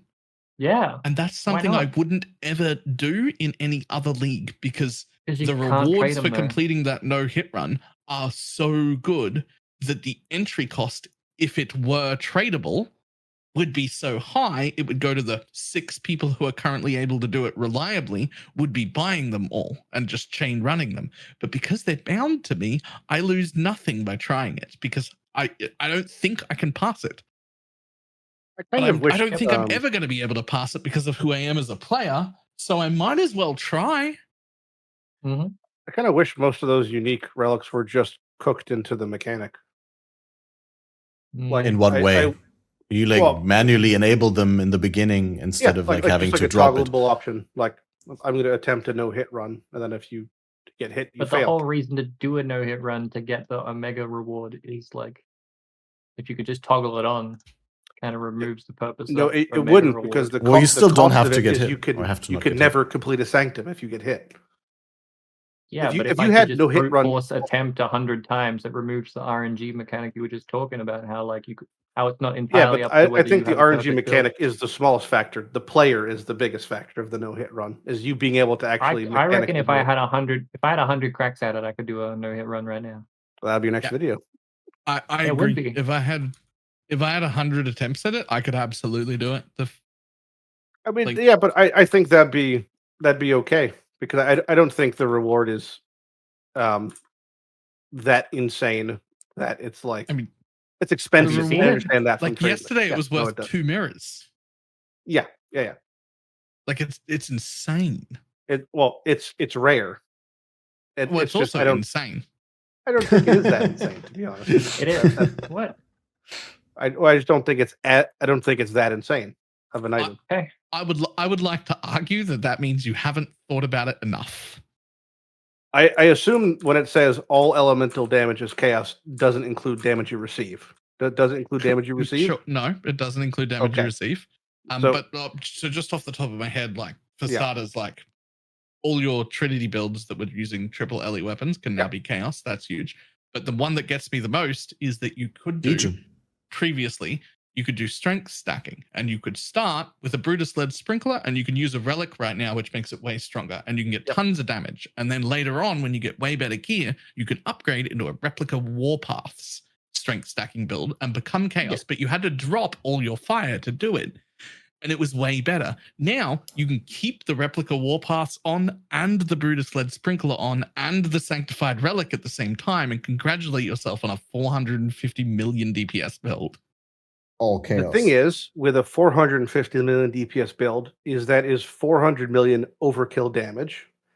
And that is something I don't care about and don't think it's that inherently strong compared to something that occupies the same slot that does something more insane. For example, if the item that comes from the thing becomes readily available because everyone can just attempt it over and over again, GGG are going to have a meta build that everyone can get access of, which is 400 mil. You don't see it as a problem because personally for you it's okay, but the majority of the player base will have access to this incredibly broken item that they can make incredibly easily. I think, for example, the Nimbus ring is way better than this ring because it does something that previously didn't exist and increases an aspect of your build that the scalability matters a lot more. For example, the cap of clear is much more important, I would argue, and then just going from 300 mil damage to 450 mil damage. Well, it's not though. It's more like going from 150 to 350. But yeah, but just you admit that past 100 mil, it doesn't matter. Like that's what I'm saying. It's like the damage is irrelevant. 10, it doesn't matter, but it does though. Yeah, but like, well, why are you saying it doesn't? Then it does. But if you go from 100 to 350 million, then you can drop other gear and go back down to 100 and like put that investment elsewhere. Like, I don't see why. That clear that something like Nimbus gives you, and that functionality does not exist elsewhere. Yeah, but the functionality to convert any damage into chaos also doesn't exist elsewhere. It does in the fact that that isn't something that's special. Like what that is How is doing it not special? Is giving you more damage. But you already all can I'm get arguing is you saying that you should have infinite attempts at it. I think that's bullshit for something as broken as it. Whereas the Nimbus ring, wherever the fuck that drops, you don't get infinite attempts at that and just being able to print them as much as you like. So that's fine. And that's why I'm saying that the unique relic dropping and it being a rare occurrence and then you having an RNG attempt at completing it, that's fine too. But if it was just infinite toggle on, I think that'd be the stupidest fucking decision they could make. Yeah, I think that'd be terrible. That would be terrible. I agree. It's a chase item. It's like you're like chase item, yeah, but what if everyone had it? I'm like, yeah, but I don't think everyone would have it. I mean, we'll see. We'll see if you guys get it yourselves. Well, no, because I don't have infinite fucking attempts. No one's gonna have it. That's the point. Well, what is the magic number of attempts? You're living in a theoretical world where everyone has an attempt at it, and then it's just like imagine if you could just is theoretical. Like you have a 1 in 100 chance to just get a headhunter, and then how long would it take before everyone has a headhunter? You've seen those leagues already. That's why headhunters are fucking rare now. More rare than they used to be. Than just throwing on an ancient orb. You have to do the thing. I'm saying the thing is still difficult enough inherently that I don't think most people can complete it in 100 attempts. Here's my example. If you give me 100 attempts, I will get so good at it that I will complete 1 out of 3 or 4 after I've You've seen the China realm. And I would say the China realm for Dead Reckoning, right? You should then have it. If that is the case. But then I'll print 4 or 5 of them a day and then sell them all, and then I will be doing it, and everyone else will be doing it, other people will be doing it, and then suddenly there's 4,000 of them added to the economy every day, and now everyone can have one because they're 2 divine things. And you don't think the 4,000 being added to the economy day is as theoretical as what I'm saying? You think that's more of a definitive? Well, how much is Dead Reckoning right now? Now that the recipe is known. In the event that we could just try them infinitely, I think 4,000 or more of them added to the economy every day is a foregone conclusion. I guarantee. That is like a crazy number. Maybe the number's half of that. Maybe it's even if the number was 100 every day, that would still be a ridiculously large amount and would bring the price down excessively. I don't think a few thousand of them a day over the course of the entire player base is unreasonable, but maybe it is. Maybe it's only 500 a day. It doesn't matter. Either way, it becomes incredibly common and everyone gets one. You don't think it's going to become that either way at the end of the league? We won't, because we can't run it infinitely. But they have isn't the rate of accruing them the same? They're not weighted. There's only 8 of them. What? Of the attempts. The actual original sin attempts. Well, that's super rare to even get attempt. I've only got 1 the entire league. Yeah, I'm saying I don't. Are they weighted, the attempts versus the other unique ones? Well, I would imagine so. I've got tons of unique ones. I've done tons of unique runs, and I've only ever seen 1 of those ones. Meanwhile, I've done like 8 or 10 unique runs of a bunch of all the other ones, but the no-hit runs I've only got 1 of. Are there any ones that are comparable to the no-hit run in difficulty? No. No, not even close. It's definitely by far the hardest and definitely the rarest. What are the big problems with not getting hit? It's not getting hit at all, period, once, even the entire fight. You have no inspiration and 1 resolve and you can't recover. Yep. That guy that like you see him across the room and then he disappears from existence and teleports directly in front of you. Wait, so you can attempt? So you can attempt a hitless run? No. You just you can attempt it, and then when you practice fail it, right it's now, gone. I'm putting on Eldritch Battery and CI. If you want to go practice the no-hit run. Yeah, I'm just saying, like, you could keep track of whether you got hit or not. Yeah, one way. 100%. So you technically have infinite attempts to practice it. That's what I'm saying. Yeah. Sure. You just don't have infinite access to the actual. Lighty wants infinite attempts, but also if you happen to get it, you easily toggleable 100% guarantee you get the reward. And No, I'm just like, because Balor said if he had 100 attempts at it, then he would be so good at it that he can do 3 out of 4 or 1 out of 3 and 4. That's not what we're saying. No, yeah, we're saying if you have infinite attempts of it and it's a guaranteed drop at the end of your attempt, you could just brute force it, as would everyone else if it's an expensive item, which it would be for a couple of days when there's billions of them. Yeah, I got that. And I was trying to say that what I was saying was not in response to that, but it was in response to Balor saying that he'd be so good that he could complete 1 and 3 or 4 if he had infinite attempts at trying to get good at it. And I think that that's true. Well, then just start running them and not getting hit. The amount of time that I would lose doing those practices instead of doing them at speed would take up so much time. Right. I don't think you could get good to the point where you could just then put a real one in and crush it. I think it's a RNG crapshoot whether you complete it or not. Because you can get much better at it, right? Nah. You can get much better at it, but then there's still going to be RNG. Even if you're really, really good at it, you're still not going to be able to complete it every single time. I've had like Infernum rooms where I didn't get hit at all, like during the entire room, and without a cheese build, like without like playing Poison SRS or something that instantly kills the things. 32 times in a row. Yeah, well, you're not going to do 32 Infernums. Like, I'd argue if you pick the layouts where you only have to find the exit and you don't have to kill any guards, then it's pretty much guaranteed for free that you run through that and you don't get hit. Like, as long as you have a certain amount of movement speed, like no animation of action speed, which is the RNG factor. Yeah, I mean, you shouldn't. Or negative 40 move speed. Yeah, no, that makes sense. Yeah.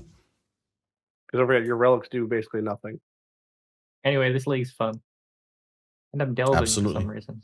I'm just worried I won't be able to do enough sanctums by the time the league ends. Am I the reason that you're delving? No, someone on my friends list was delving. I'm like, oh yeah, and now I'm delving. Okay. Why? What are you doing? What have you? What's up with delve? I increased the prices of all of the alls or a bunch of the alls from like 4 divines to like 80 divines. Oh, hell There's so many people delving because of that. Keep doing because it, of the SRS builds. Yeah. Also, like the fractured. There's a bunch of like fractured minion mods that are now worth like 25 divines that were worth like 50C before. So like delving is giga profit. Everyone, you heard it here first. Balor's claiming the SRS medal. Wait, he was already claiming that the last 2 podcasts. Yeah. Also, like, I didn't, just in case anyone gets up at it, I didn't create the build. Like, I found the build, we improved upon it a little, at least I think, but I didn't make it up. Like, it's existed for so many leagues before now. you could look back in PoE Ninja and find like 6 people playing it for the last like 4 leagues running. It only became good last league though when they dropped the poison Nah. analysis to minions. It's like now it has 55 million DPS and is giga tanky. And before it had 30 million DPS and was giga tanky. It was fine even before the buffs. It was fine. We just didn't know it existed. It wasn't like widespread meta. The only thing I'm taking credit for is I'm the one that made it widespread meta, right? Like that's what happened. I didn't make the build. I just introduced it to many, many, many people. Yeah, you definitely popularized it and made it super accessible for newer players also. Like, I think the build would have spread in popularity solely based on the word of mouth. Is that what you call it? Like, that it just cheeses Sanctum so well. But it wouldn't have been as easy for, like, just anyone to recreate the build without your guide. How good would Dervish be? Hey, Lighty, you told me there was a CI Dervish build. Where is it? Give me the POB. I don't know. I wouldn't play Dervish. I don't think it's very good. Come on, Dervish, no hit meta. They don't get hit and they just fly off and do it all. Hell yeah. You have to hit something. Strat. Yeah, I got worms. Okay. I wouldn't play Dervish. Listen, okay. Dervish was really Just bad. the really slow. Time. Okay. Really slow and bad clear. Dervish was really bad last time I saw Jim playing it for like a month straight, and he still What? loved That it. was good So, when I played it.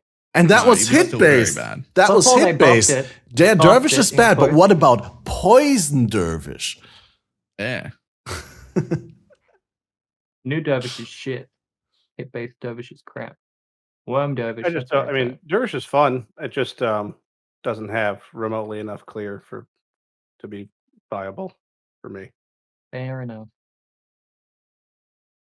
But I'm playing EK Ignite, which is 3 screen clear, so I'm accustomed to that now. That's fair. Last thing I played Venom Gyre, so I don't know. It's like all of our things we're accustomed to. I'm playing Depths Not of good, Occultist now again, and every time I play that build, I wonder why I even play any other builds. It's so terrible for my PoE experience.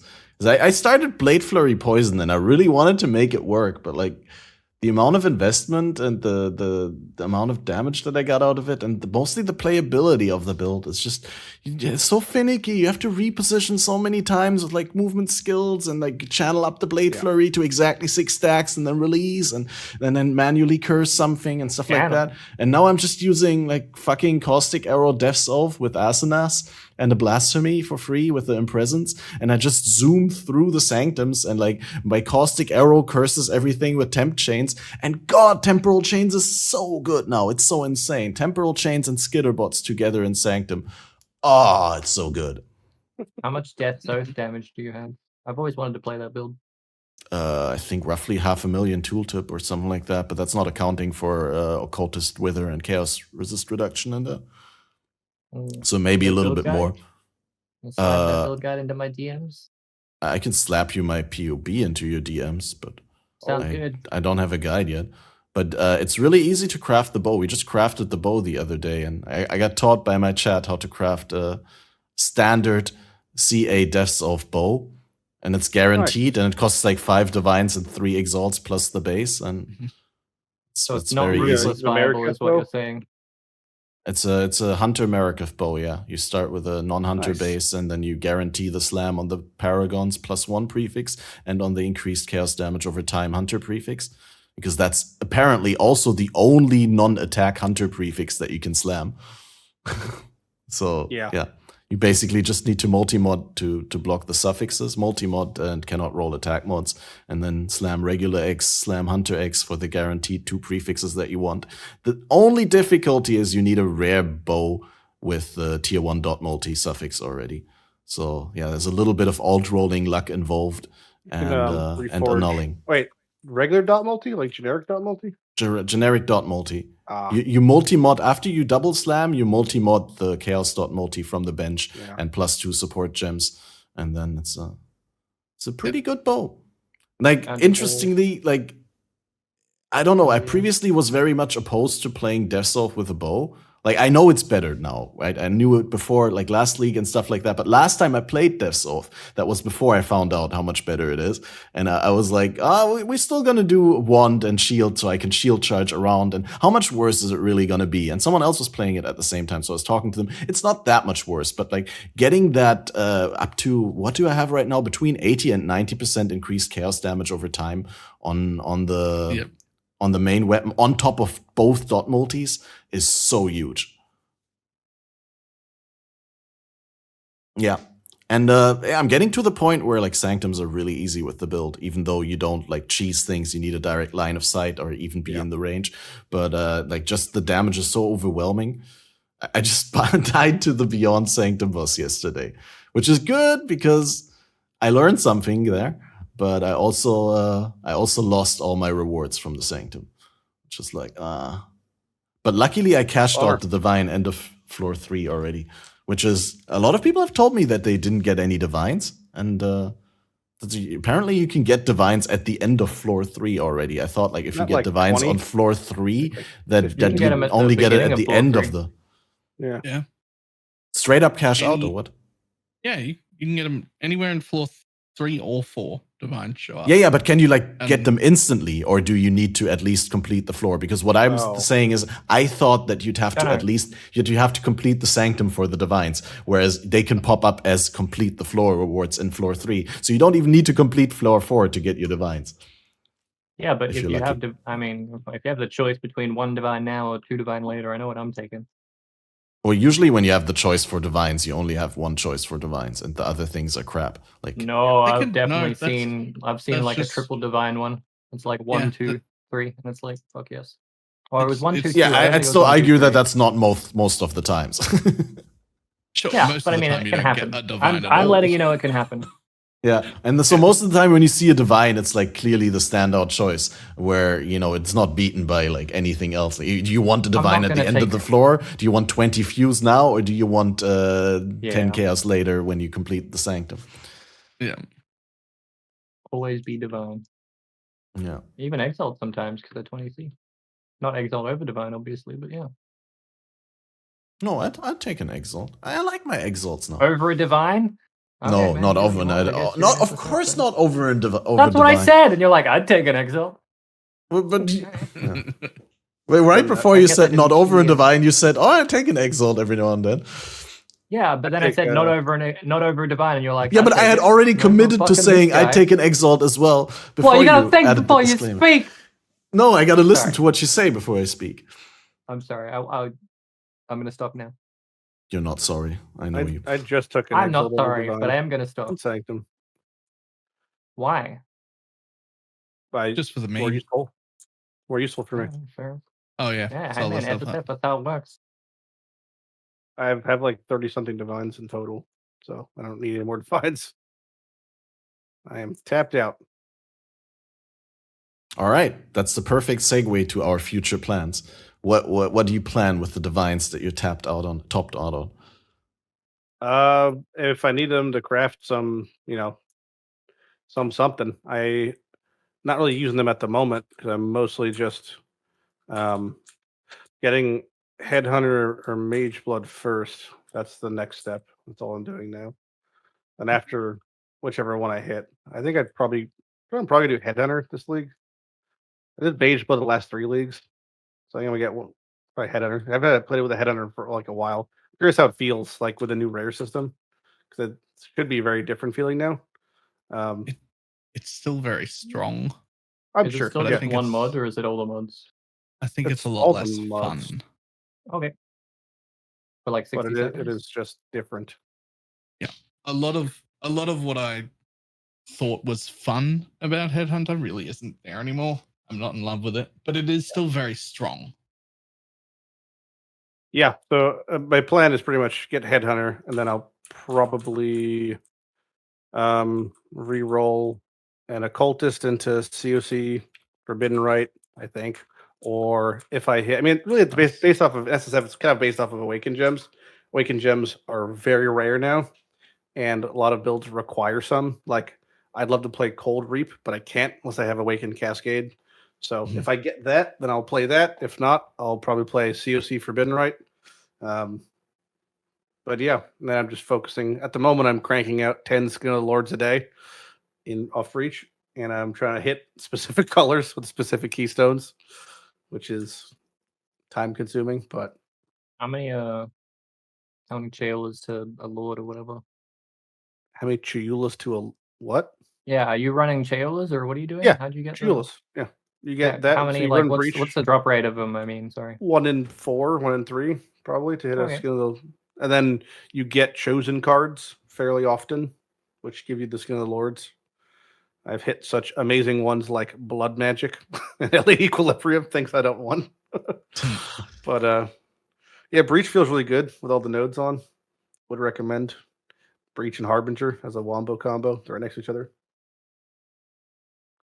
And that's about it. Focusing on mapping is what feels best right now. Avoiding the sanctums at all costs. I do every sanctum. I have to get that staff and I have to get the ring, so I got to do sanctums until I have both. Then I can abandon sanctum. True. You'll get Yeah, a you're good relic doing the. eventually. Haven't got one yet. Hopefully, well, maybe Eventually before you'll 100. get one. I bless you with RNG. I mean, That's for really- sure. Copium. Now- Before you get the ring and I'm the not really staff, sure, like, both, how you're good gonna they get a could be. sanctified relic Um, that's gonna be useful for you. I'm not sure what like a crazy one would really even be, as far as plus charge something. But I wouldn't re-roll if I got like a Are you Ignite? I am now, yeah. But just in general, like- like if I hit like an in-stacking one, I'm not gonna re-roll in-stacking. The infrastructure to play that build is massive outside of just that. But like, depends on Hit what a I get, I strength guess. stacker, then do the no-hit run and get that thing, and then do the Brutus Let's Strength stackers Sprinkler are thing. fun. I have probably the best built strength stacker in SSF in standard already, so I kind of don't want to make a shitty version of my already character I have.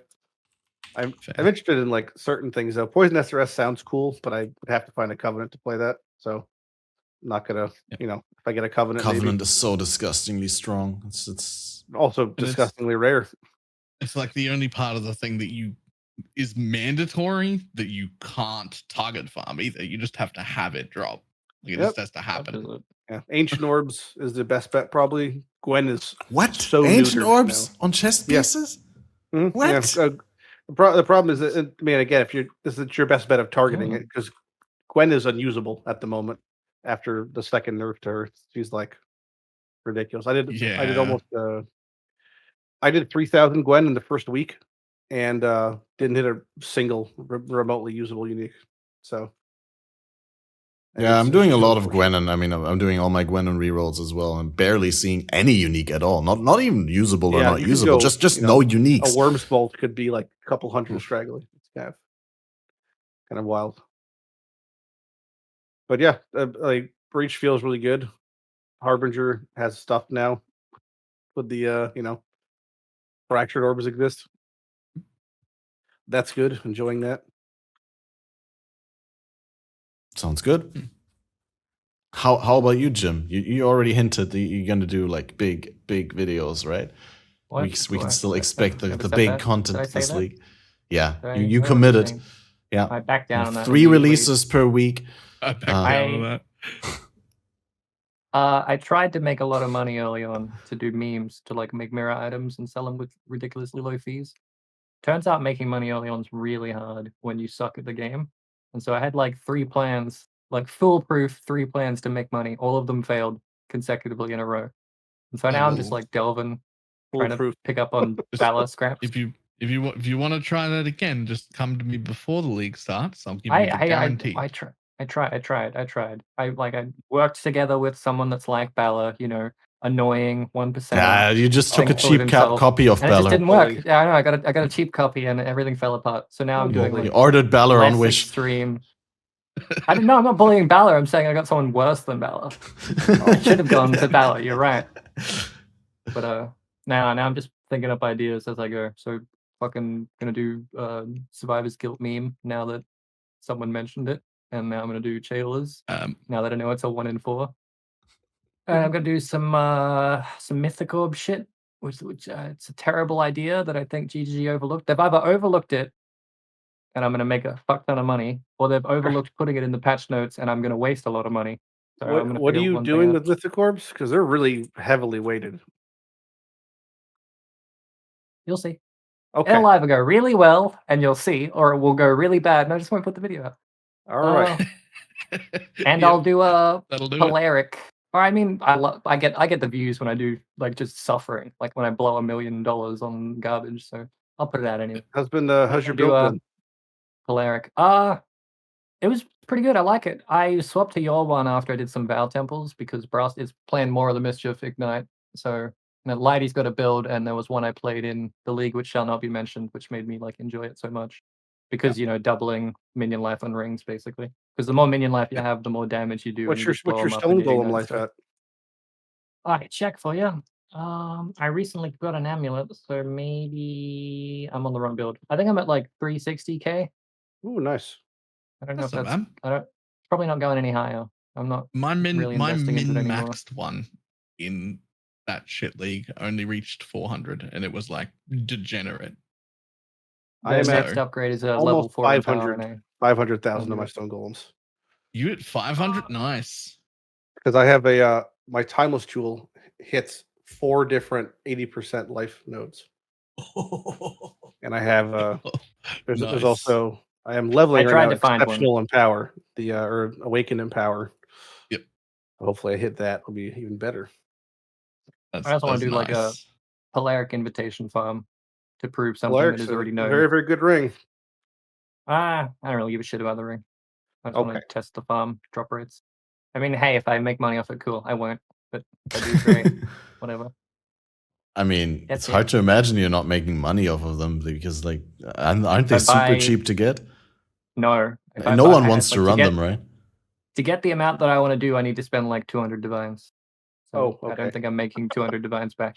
I'd have to get like 100 ring drops, and that's not happening. Ouch. I Am I- could. If they're 1%, if they're 2%, I might make it back. They're Unless, I don't know for how much they are 5% right drop rates. now. Are they? How much do they cost? 2 I don't know. divines? I might make it back. I'll crash could the I'll also, crash the Polaric the- ring market in a month. So the amulet, the helmet, and the ring. The amulet's shared between both Eater and Blackstar, or sorry, Hunger and Blackstar. That's also a 5% drop rate, and that has a lot of variable use depending on what you hit. So you could get a good amulet, the 15% call amulet. I could get 100 rings and then double crop them all. You could. I don't know why I'd wanna. Hey, Balor, you doing any int stacking? Any Omni shit? I do have an int stacking relic, so probably at some point. Not in. Well, I have a Omni Mage Blood. I'm trying to pull one off. You want to buy it? No. Shit. Okay, never mind. Omni I'm done Mage then. Blood? What? Yeah, like a Strength Int Corruption Mage Blood. Oh, is Yeah. it catalyzed? No. Oh, they got it from a div card. Can't catalyze it. What are you talking about? Oh, okay. Is it I'm for not- flasks? Yes, I'm not ballsy enough to fucking yeet into the double corruption room. That's for sure. I did that last league. You're an SSF. What do you mean? You could just farm another Mage Blood. Just raise your hand in chat if you have a Mage Just Blood and farm SSF. Just farm another mage block, guys. Don't I worry could about totally it. do it. I'll It's play easy as SSF long next as you week don't and I'll use fucking Gwenin do it. for it. Okay.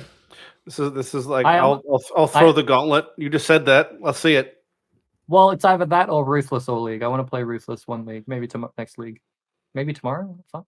Yeah, it's either SSF and I farm 2 Mage Bloods, 1 to double corrupt, or it's Ruthless and I have a really bad time. What would you rather? I played Ruthless in hardcore till I got a character to maps and I deleted it. Oh yeah, you don't like it? No. No, Fair enough. that was just like proof that you could get there, and then I was sick over the holidays and I was like, I have nothing to do. I thought it'd be piss easy. I played a Spectral Shield Throw Gladiator with no links, didn't get a single support the entire time.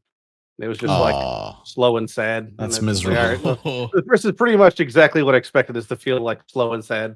And then I deleted the And- character. Like, all right, cool, man. It does feel so good though to get support gems. That's it's kind of Wouldn't know. nice. Can't get Sanctifieds, can't get support gems. Yeah, it was. I did in hardcore just 'cause I thought it'd be more, whatever. Entertaining for stream. I didn't do it stream. I recorded it and deleted the footage after I did it.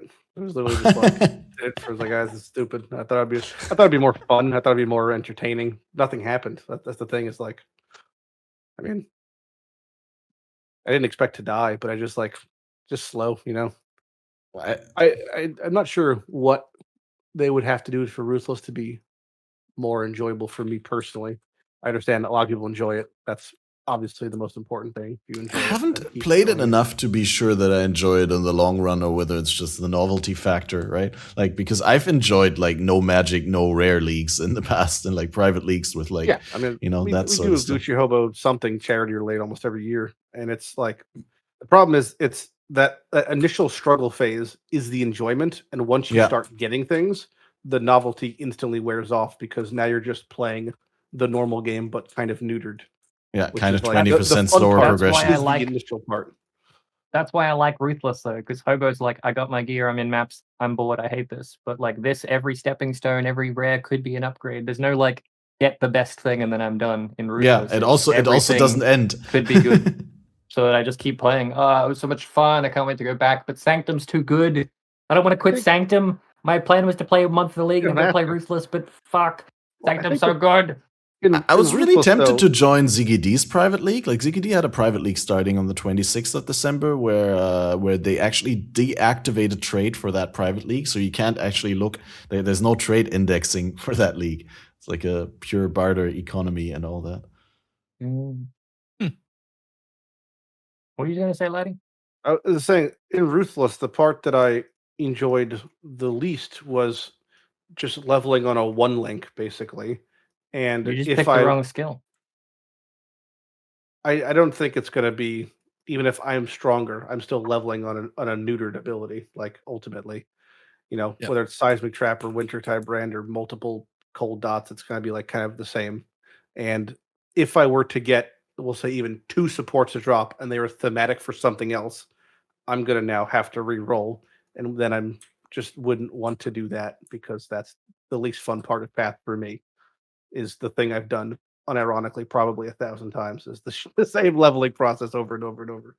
You might be too good at the game because when I played Ruthless, I think sucked so much in the ass humblest that, way, I think I probably am just too used to Path, and I'm like, too because used to that with- part of it that I can't imagine it being with the difficult. amount of farming I had to do to get my character good enough to be able to complete Axe, I was playing the game more. So when I finally got to maps, I dropped like 20 support gems.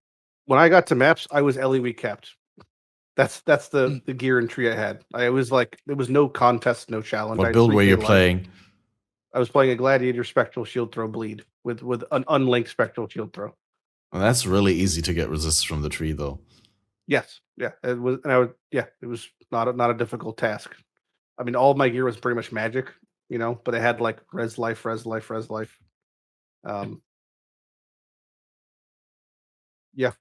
Yeah, different people like different things. Like you and Pepsi Like, Max. much like you. I trying think to that find I fucking would all the definitely unique- say that. Listen here, it's so fucking delicious. What are you It's talking not. about? What? Next league, It is. next league, I think we should do another charity or private event type thing, and we'll probably do hardcore Ruthless instead of Gucci Hobo. Maybe it's more accessible, like just because it's kind of already the framework's in place. I don't have to check people's accounts. Did you say it's like- hardcore? Yeah, hardcore, obviously. I don't know if I can come. I might be sick that day. I think you'll be I'm okay. washing my hair at that day. Yeah. At that stage of the game, Path is so easy. I don't think you have to play softcore. Nah, and I had no interest in playing nah, I'm hardcore. not. That would have been more funny if you had my haircut, I'm okay. Bella. People doing no hit runs can't play hardcore through the X. Got it. I can't play hardcore because my internet connection's shit. You're blaming your nation now. And I'm shit. I'm shit. Well, yeah. Have you seen our fucking internet connection? What do you mean our nation? Everyone hates it here. I Everyone can play hates it there. hardcore. I just choose not to. I agree. I I don't don't wanna think Path play is made for hardcore. hardcore at all at the moment, and hasn't been for years. Even when I was like pushing ladder and like on top 5 in hardcore racing, I was like, this game is not designed for this. Half your characters died to disconnects and OOS issues. Like, not that that's the same case now, but like, it just feels like now you're dying to a one shot. You have no idea what the fuck killed you half the time. It's like, all right, cool, man. I'll do There's a like ruthless a lot of softcore factors, private league next league, but I won't do a goddamn hardcore one. Wait, Okay, from we'll the make a start match. of the league? Yeah, from the start. And Lighty will say it's for a month, and then I'll go, yes, it is. And then when the month gets ending and everyone's leaving, I'll just extend it by 2 months myself and keep playing. Just keep doing it. And he's allowed to do But specifically, don't tell anyone beforehand. Wait for everyone to leave and then tell extend everyone it's a 1 month one. And then if any, like the 3 people are still there at the end of a month, then kick them. 1 week then. I don't give a shit. I can't afford to not collect uniques for a month. Good point. These 1% fucking staff drop rates don't, just collect the uniques in Ruthless, dude. What? Well, if you do it as like a 1 month at the end of the month, you reckon you'll get your uniques by the first 2 months? Who knows, man? RNG. Yeah. Unfortunately, have not gotten lucky on a grind in forever in a league. Apparently, Metamorph was buffed this league. As I've heard people say. I heard Palstron did a whole lot of Metamorph farming. Yeah, and I've heard a lot of people tell me they've run a couple hundred and gotten multiple of each unique. And I went 833 dry, the literal fucking world record on Metamorph dry streaks. So I have no idea if that's the case, but maybe I'll be able to. I'm missing one still after I got a unique. So I've got 50 sets right here. I can run for you really quick if you like. Hit me. Go for it. Yeah. When I did get my actual Metamorph unique, I had 17 sets of the Metamorph unique div card to hand in. Because I was like waiting until I got an official drop to hand them in. I still didn't complete the fucking league, even after handing in all those cards. Wow. Yeah. Damn. Went some hard tangents there. I don't know what the fuck you're saying beforehand, Cat. I think we were talking about plans, and I think we're well informed about yours now. Yeah, shut up, Lighty. Okay. And I think I asked SlipperyJim about his plan, and you talked about your plans, and then you passed it off to Balor. You asked, you kind of did the professional thing where you were like, I talked enough for a while now, and I'm going to ask Balor so that Catmaster doesn't have to do the moderation. This is the best behaved I've ever been, and yeah. Oh yeah, absolutely. You're totally playing into my hands. I don't even know what's up with you. I don't recognize you, Jim. It's the haircut. The haircut. Yeah. Yeah. Right. Balor, what's the new build gonna be? Top secret, I assume. Some variation of Spark. Okay. But you're not sure whether it's hit based or poison yet. I'm leaning towards poison. I'm pretty sure it's gonna be poison. But there's also 3 variations of that as well. So I don't know which one, but some sort of poison spark. Sounds good. I've seen Tuna play the build a lot, so it definitely looks good. The off screening is there, the Sanctum capability is there. Yep. And I get to play an occultist, so I get the pops. So occultist pops are huge. Yeah, they buffed them from 40% occurrence to 50 this league. I don't understand, but I also really enjoyed. I mean, we lost Malediction. It was a huge nerf to occultist, not a buff. Lost half of Fortify, basically. Yeah. Yeah, but I think occultist is still more explosions. Occultist is still better than the average ascendancy by a good chunk. Yeah, even after that nerf. Oh yeah.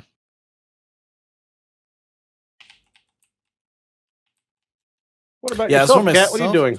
Yeah, I was thanks. Learning on the fly. No, I appreciate it. What did I want to say? I already talked a lot about my dev solve. Really, all I want is scale the damage to the point where I can do the Sanctums more effortlessly, even. Right now, I still have to do some running around and everything, which is fairly easy because everything is temp changed and Skitterbot chilled, and still going to try and squeeze an unbound ailments onto my Skitterbots maybe, and yeah.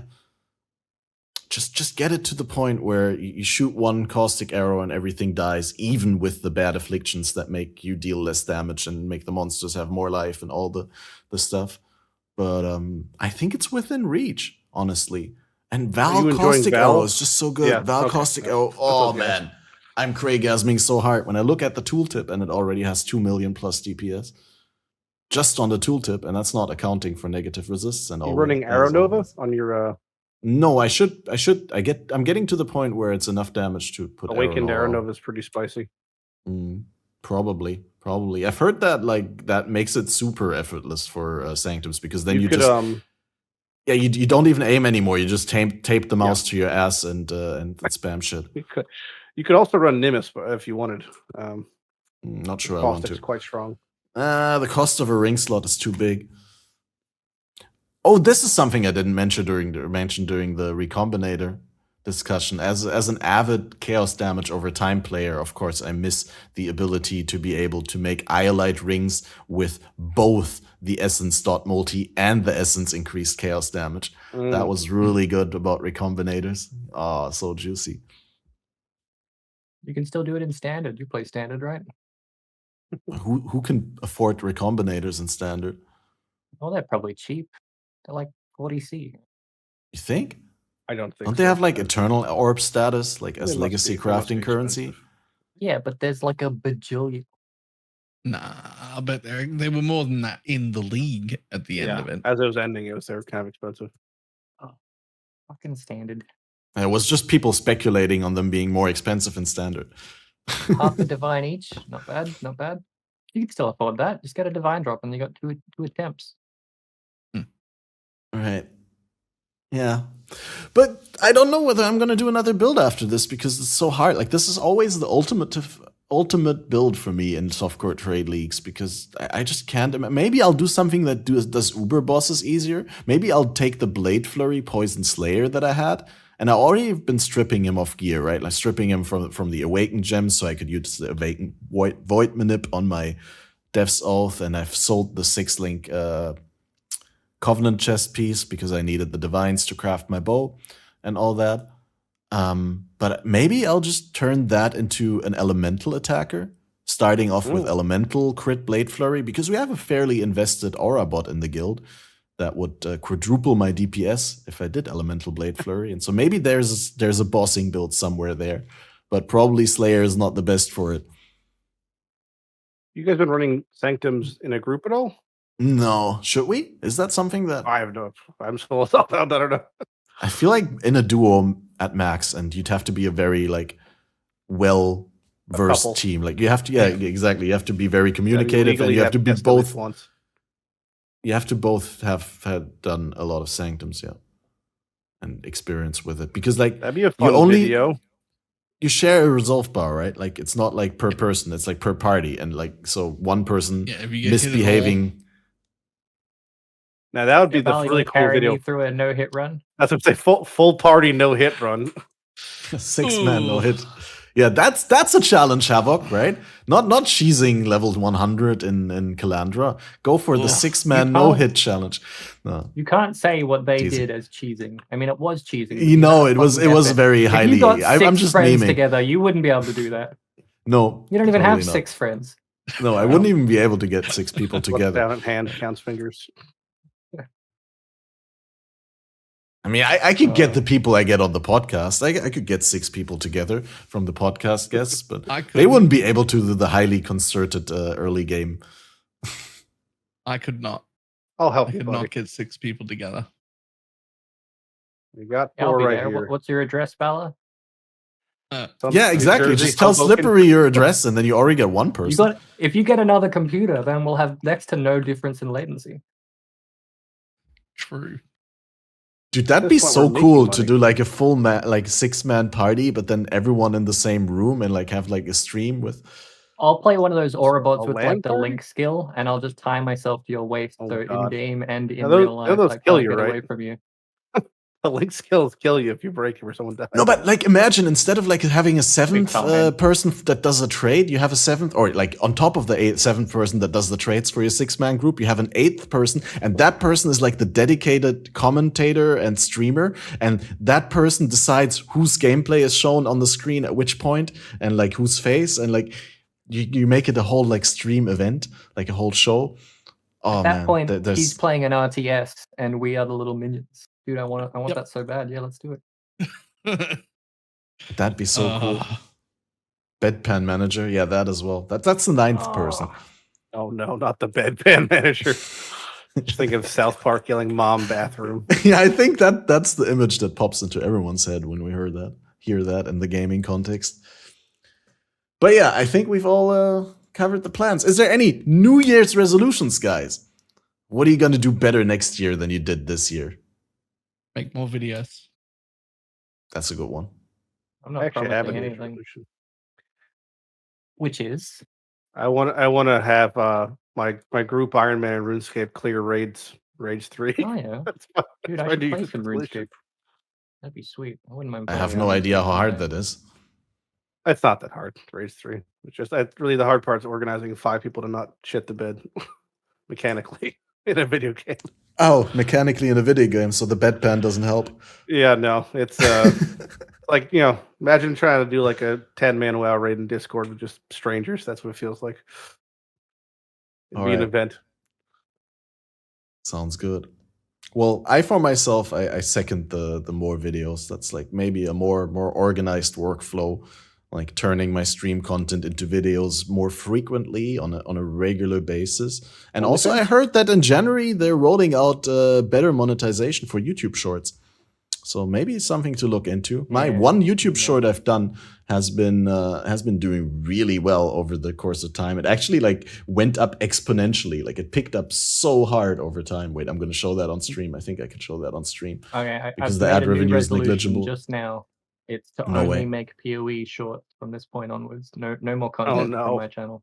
No more long form content, only shorts. Just short. How do you even make shorts? Do they just have to? How be do short, you or make do a I have to do them in slippery like- Jim video as a short? Resolution in the file size. I already invented this. Thank you very much. They're called slippery quickies. I got tons that I can just remake into shorts. Oh no. Yeah, but They now are. you I got have a to whole produce series them in a already. What do you vertical think? format. Get demonetized. That's all I have to do. But okay, I'm rehashing all my old content as vertical format. That's what I'm doing. Life begins here. anew. Slippery Jim's gonna can't isekai wait himself to in a lose fucking. so Yeah, many I gotta show you guys. subscribers. This is my short here, and it started rocky, then plateaued, then reached another plateau, again exponential reached another plateau, and now we're on the biggest exponential growth. Where like over the course of a year, it started ramping up this hard. And dude, we got 46K views on the short. I made ramping? €1 total estimated revenue. $1. Is it €1? Damn. Yeah, €1 for 46K short views. Slave labor. Doesn't seem worth it at all. Yeah, but they're bumping it up. So maybe next year, if I released €2. it next January, I might make €2. Okay. I've changed my resolution. I'm going to set a goal on my stream to make $365 so that I can just never make one short a day for the rest of my life. If I make $1 a day, that'll pay off me never putting shorts on my channel. Keep the shorts No. away. Eat my shorts. And That's you my can't New set up Year's another resolution. goal so you can pay in the opposite direction to counteract people paying not to get shorts. So it can be anarchy. People love paying for anarchy. Yeah, exactly. If I reach this Patreon goal, I will not Monetize make any more chaos. shorts. You have to specify whether you want the number to go up or down. And then if we reach 365, then I won't make shorts. But if we don't reach it, then I will. Or if we reach Buckle up, minus, then I buckaroo. guarantee it. Yeah, I have about 5 viewers usually, and this is not going to go over with any of them. So never mind. I'll just be here if you need me. All right, there's the premise. Here, dude, in chat, if Jim made Emperor Scream his bit donation sound, I will single-handedly fulfill that goal for him at random times of the day every day. See, there's your goal for Is 2023. that a someone? sponsor. Is that? I don't have your chat open. Is that person's name Mega, with like 3 Ds at the end? Mega something, Yes. That son of a bitch. Of course he'd want that. What a little prick. Your sugar Oh, daddy. yeah. He's got. There you go. He got a name shout out in a podcast. That'll be $20, please. A name shout out No in a shame, no shame. podcast. Yeah. No, you can't buy these, dude. You only like when SlipperyJim is selling them on his guest appearance, sure, but I'm not selling them. These are You can't exclusive. buy them when he's selling them. Are you kidding? You should take donations through this entire stream and then at the end read them out. And like just at the end of the podcast. This specific podcast is sponsored by whoever gave me $20 right now. I No, do a credits roll in the end of the podcast where all the people who are subbed on my Patreon and on my Twitch get shown. So that's one Well, thing. there you go.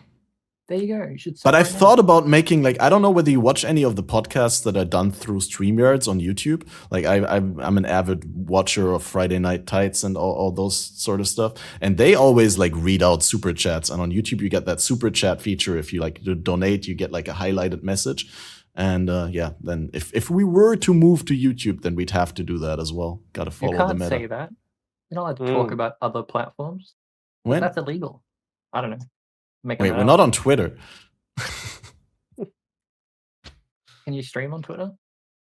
Soon. I'd don't stream know. on Twitter. if Elon said gave that me long form content $365. and monetization for creators are important goals on his agenda for Twitter. I think I actually have seen podcasts on Twitter that are just voice clips that go for 3 hours. We're gonna get back to streaming nearly midnight. Yeah. Oh, yeah. Sorry. It's You're not. almost What are you midnight. talking about? Where do you live? It's nearly 11. It's not No, even it's, nearly 11. It's like half an hour to 11. Yeah, It's but we gotta give you 7:30 time to p.m. ramp An hour up the and a stream half. again. You can't go live like 10 minutes before midnight and expect everyone to be ready to celebrate. I can like 10 because minutes into all stream. of my viewers are American, so no one in Australia. No one Australian watches me. Fuck you, Bella. I'm gonna start swearing really badly if you don't stop this. 4 a.m. here. Wait, you are already in the new year? Time traveler Are? reported. That's yesterday's 4 a.m. Oh, okay. Yeah. Never mind. Yeah, it's Today is 4 a.m. What do you mean? 7:30 a.m. for me. You mean I can't go that far west? East, I mean. Well, I mixed up the... West. East. East. East. Yeah, it's not even. Okay, we wait another. Oh wait, no, yeah, it is New Year's in one part of the world. Shit, we done it. We did it. Anyway, I want to, at this Christmas point, Islands. make sure that I extend my wholehearted thanks to Balor, as always, and to Lighty and SlipperyJim to come and do this beautiful 2022 recap where we branch off and talk only about the things that we wanted to talk about and not about the things that actually happened this year. But it was good. I really enjoyed it. So thank you guys for coming on. Looking Nice, forward Lighty. to... What? I set the The sun. sun is up. That's good. But yeah, He like... was trying to do a send off. Come on, shut the fuck up, lady. Do the send off and let's end this bitch. Yeah, we're shipping it now. Guys, if you've not watched the podcast from the beginning, you can always rewatch this as it will be uploaded in full to the YouTube, not only, but also to all podcasting platforms. I'm going to try and make sure that it's up there before I go and indulge in any New Year's festivity activities, so that you got something to watch. I don't think it's going to be live before the new year, though. But yeah, there's something to look forward to for you. And if you've supported the creation of the podcast, either by being a fellow creator and appearing on here on your own time's merit, or if you've supported by subscribing or just being here, boasting the view count, telling a friend about it, no matter what you did to support Fated Connections in 2022, I wholeheartedly thank you. I'm sure Balor does so as well. So does everyone who has helped and wanted this community thing to grow. And there will be more episodes in the future. As always, go to fated.fyi/next, which will forward you to a countdown timer for the next episode, which is not updated right now, so I shouldn't have said it, but just in general, that's a thing. And we will update it, and there will be another episode. We're currently aiming for either the 4th or the 8th of January, 4th or the 7th, that is. Probably going to be relatively early, a couple hours earlier than this one, and going to feature 2 POG Path of Exile creators as usual. So yeah, make sure that you stay loyal to Fated in 2023 as you were in 2022. We're looking forward to a lot more podcast actions. What? Yeah, that's it. It's a veiled threat. Sounds like a threat. If you don't stay loyal. No, thanks everyone for supporting, and this is where we roll the credits. Have a wonderful journey into your 2023, and here's to many more fun hours in Path of Exile, with or without Fated, and with these beautiful creators. So thanks for appearing, and bye-bye. See you on the next one. Bye. Bye.